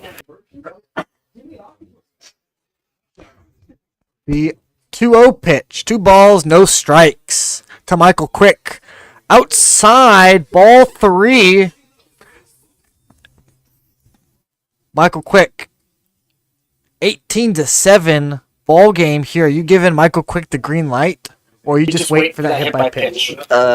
Wait for the hit by pitch. He cannot find the zone right here, so I just wait for it. 3 balls, no strikes. Strike in there. 3-1. Great pitch to get him back in this at-bat. Just needs 2 more of those, and he can get out of this jam. The 3-1 pitch to Michael Quick. Outside, ball 4. And it's a walk for Cal Barna. At least it's not a hit by pitch. A walk, hit by pitches. It's been a doozy here for Cal Barna. Bases loaded. Now coming in for low. He's going to try to get a walk or a hit by pitch. Yeah, UNLV still does have a 10-run lead, so you're not so worried about the hit by pitches. And they're going to call to the lefty out of the bullpen. That's going to be it for Barna. 2 outs, 2 runs, 2 walks, 2 strikeouts, 3 hit by pitches. We'll step aside.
So Jacob Gomberg steps onto the hill for the Rebels.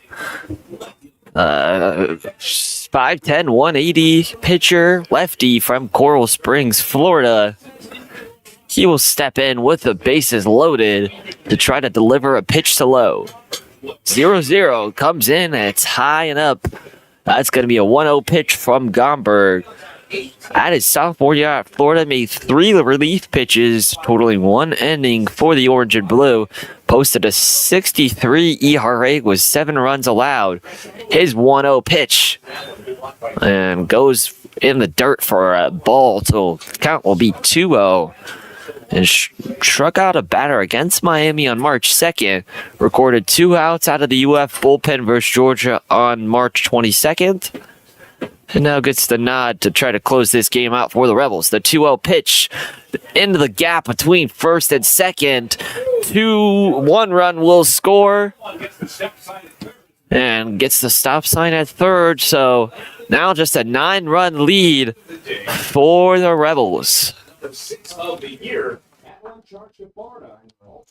Station to station for the Braves here. That run is charged to Barna.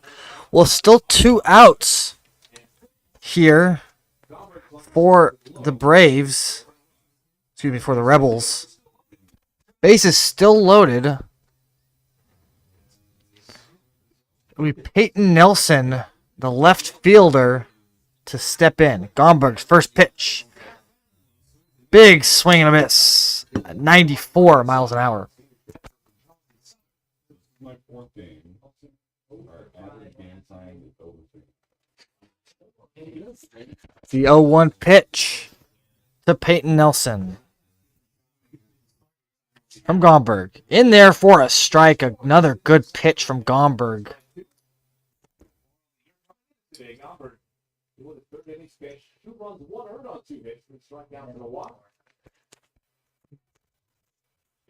Base is still loaded. Runners not taking too big of a lead there. 0-2 pitch from Gomberg. Oh, strike 3. That's the inning. Braves score 3. It's 18-8. And then Burns leading off the inning. A home run away from the cycle.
The second, they'll be on top of Bradley by an 18-9 tally. 18-9 lead here for the UNLV Rebels. Nin Burns just a home run away from the cycle.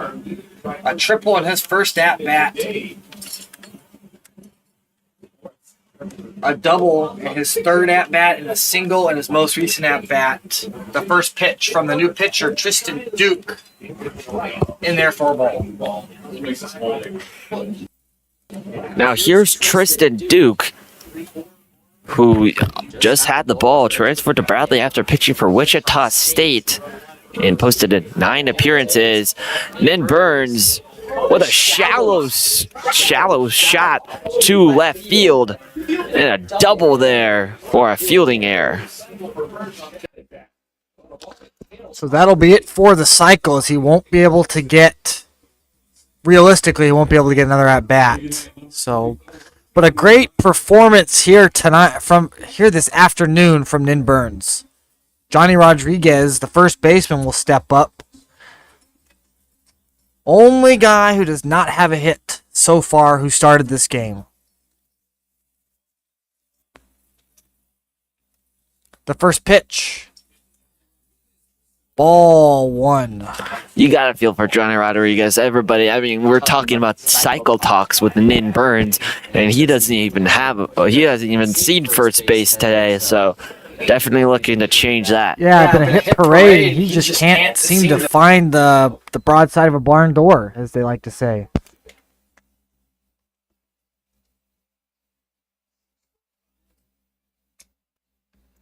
Rodriguez takes ball 2 inside. 2-0. Duke looking in for the sign. 5 seconds left on the pitch clock. Here's the pitch.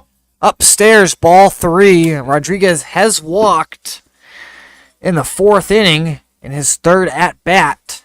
So we'll see if he can get on base. He can walk again. Any means necessary to keep the hit parade going. Keep the bag parade. Takes a 3-0 pitch in there for a strike. You know, if you're Johnny Rodriguez, with the infield playing somewhat deep, you might want to lay down a bunt, see what you can do to get that first base hit of the day. I mean, Nin Burns at second could be a sacrifice bunt with the third base going in. Outside, ball 4. He's walked, and that's Johnny Rodriguez's second walk of the day. Cooper Chef, the shortstop, will step in.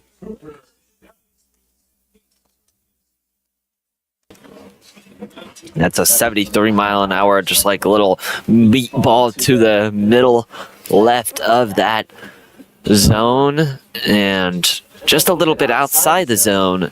And this is going to be Cooper Chef's, believe, multiple batting appearances for him today. Believe this is going to be his 5th, his 6th here early in this, or late in this game, the bottom of the 8th, with the Rebels up by 9. Chef takes a first pitch strike in there. The 0-1 fouled away. 0-2 here. Chef, 2 singles today with an RBI.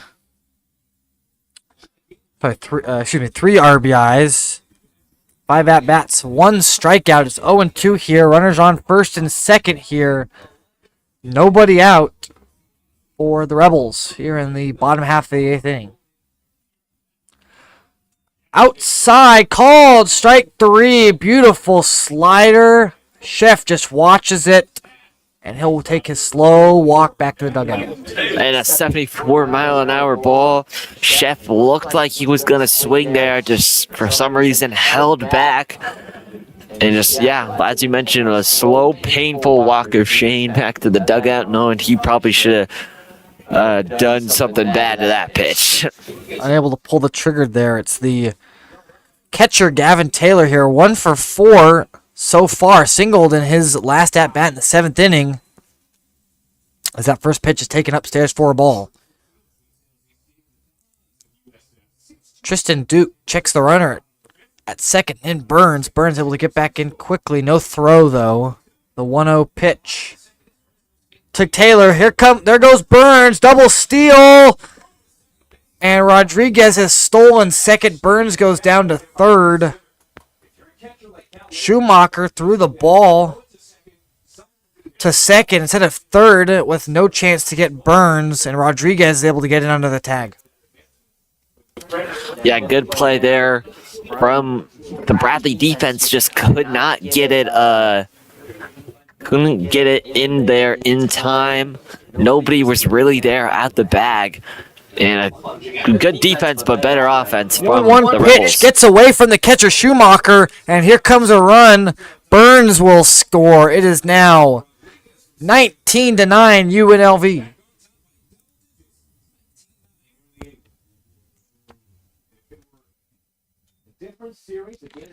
The count now 2-1. Unfortunately, no mercy rule here today. We thought early we might be going home early, but unfortunately, no mercy rule for this series between UNLV and Bradley. The 2-1 pitch. Swing and a miss. Big hack by Gavin Taylor. It's now 2-2.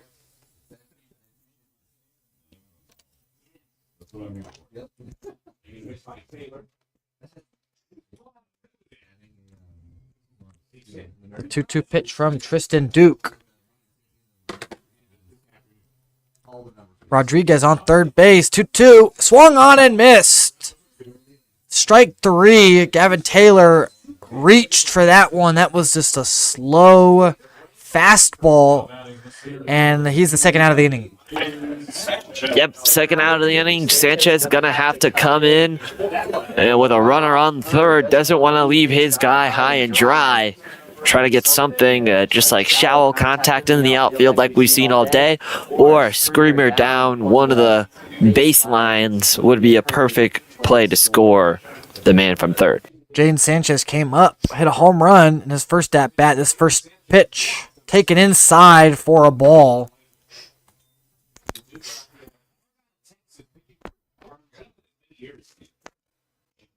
Count now 1-0. 1 balls, no strikes, 2 outs in the bottom of the 8th inning. The 1-0 pitch from Duke in there for a strike. Home plate umpire Alex Nash been pretty consistent with the strike zone today. 1-1 count. Jack Salmon on deck. The 1-1 pitch outside. 2-1 for Jaden Sanchez. Try to frame it, but was nowhere near the zone. Umpire sees it before the frame, so it doesn't matter that Schumacher does a great job. 2-1 pitch lined up the middle off the glove of Duke. He slipped and is unable to make the play. Jaden Sanchez with an infield single. Rodriguez comes in to score. It is now 20-9 UNLV. 11-run lead here for the Scarlet and Gray. And now Jack Salmon coming into the dish to try to extend this Rebel lead.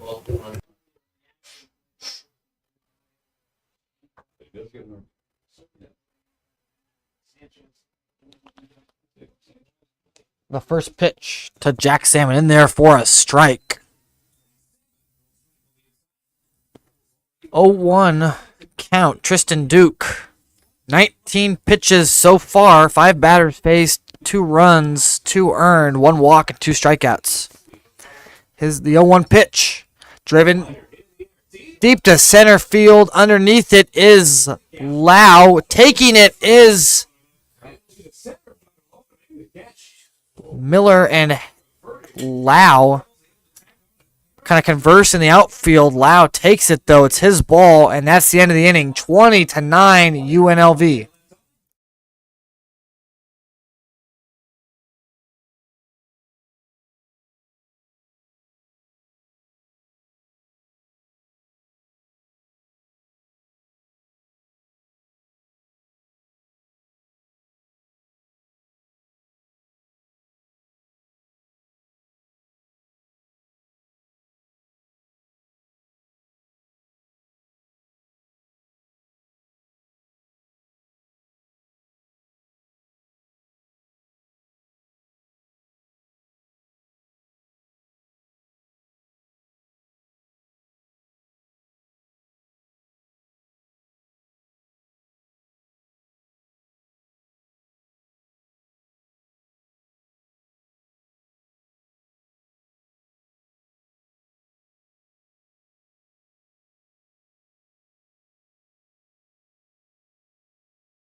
Top of the ninth inning here at early Wilson Stadium. UNLV Rebels lead 20-9 over the visiting Bradley Braves. Jacob Gomberg in for another inning of relief. The catcher Cal Layton stepping in. You know, it was weird that Bradley hadn't put in a position player to pitch. Last night, they lost 13-5. They put in a position player in the 8th inning, but with, an 11-run differential today, you'd expect a position player a little bit earlier. Maybe they're too tired. Maybe they don't have enough position players to pitch this one. It's been an exciting show of offense today. Not much defense. It's been a couple mistakes here and there from both sides, but if you love offense, you love this one with 29 runs in total. Yeah, it's a football score as Gomberg's pitch misses upstairs. 2-1 now to the catcher. Outside, ball 3. A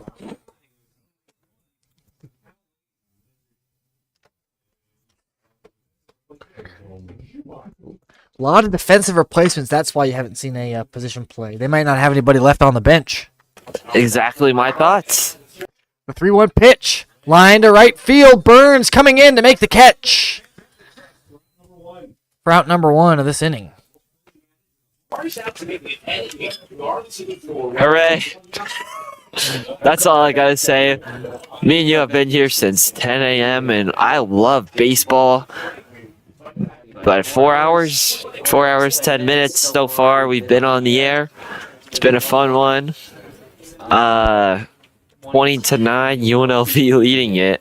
And that one goes in for a strike. So the top of the ninth. Andre Vidal stepping in for his third at-bat. No hits. 1 run so far and a walk. 2 strikeouts for him. Big swing and a miss. 0-2 now. Gomberg just firing those fastballs in there.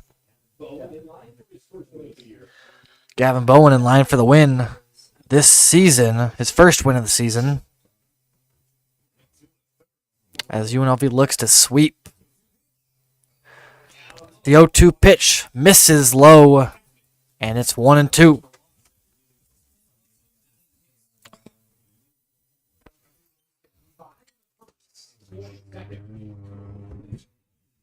The 1-2 pitch from Gomberg. Swing and a miss. Strikeout number 3 for Vidal. Gomberg's second of his outing, and that's out number 2. It'll be the lefty Luke Skinner to come up to get something going for the Rebels. Luke Skinner trying to get something to go for Bradley. Last chance of the day, last chance of the series. Likely till next year, fouls one off. So the count will be 0-1 to start here. Yeah, looking ahead, UNLV plays a 2-game series Tuesday and Wednesday against the visiting Western Michigan Broncos. Tuesday's game is a 6:05 start, and Wednesday's game is a 12:05 start as Luke Skinner is hit by the pitch and by the front elbow, and that's a base runner for the Braves. It'll be Colin McCormick to step in. He came in as a pinch runner, playing third. No at-bats for Skinner or for McCormick so far. Hit by pitch in the 8th, and he's up again here in the 9th. First pitch, big swing and a miss on the breaking ball. Might as well take the biggest hack you can, right? I mean, you're down 11 runs, top of the 9th, 2 outs. What do you have to lose? Yeah, it's not over till it's over. And the 0-1 pitch from Gomberg to McCormick. Looks the runner at first. Here's the pitch. 0-2, fouled away. And 1 strike away from getting out of this. Whatever you want to call it. From getting out of this game. from this game. 0-2 pitch to end Bradley's misery. 0-2. Checks the runner. Here's the pitch. Swung on and missed. That's a winner for the Rebels. They win 20-9, and they sweep the Bradley Braves. Thank you for everybody that tuned in this weekend. Tune in potentially next Tuesday to listen to the Hustlin Rebs take on the Western Michigan Broncos. From Ben Hadishell and Winter Columbus, see you later, folks.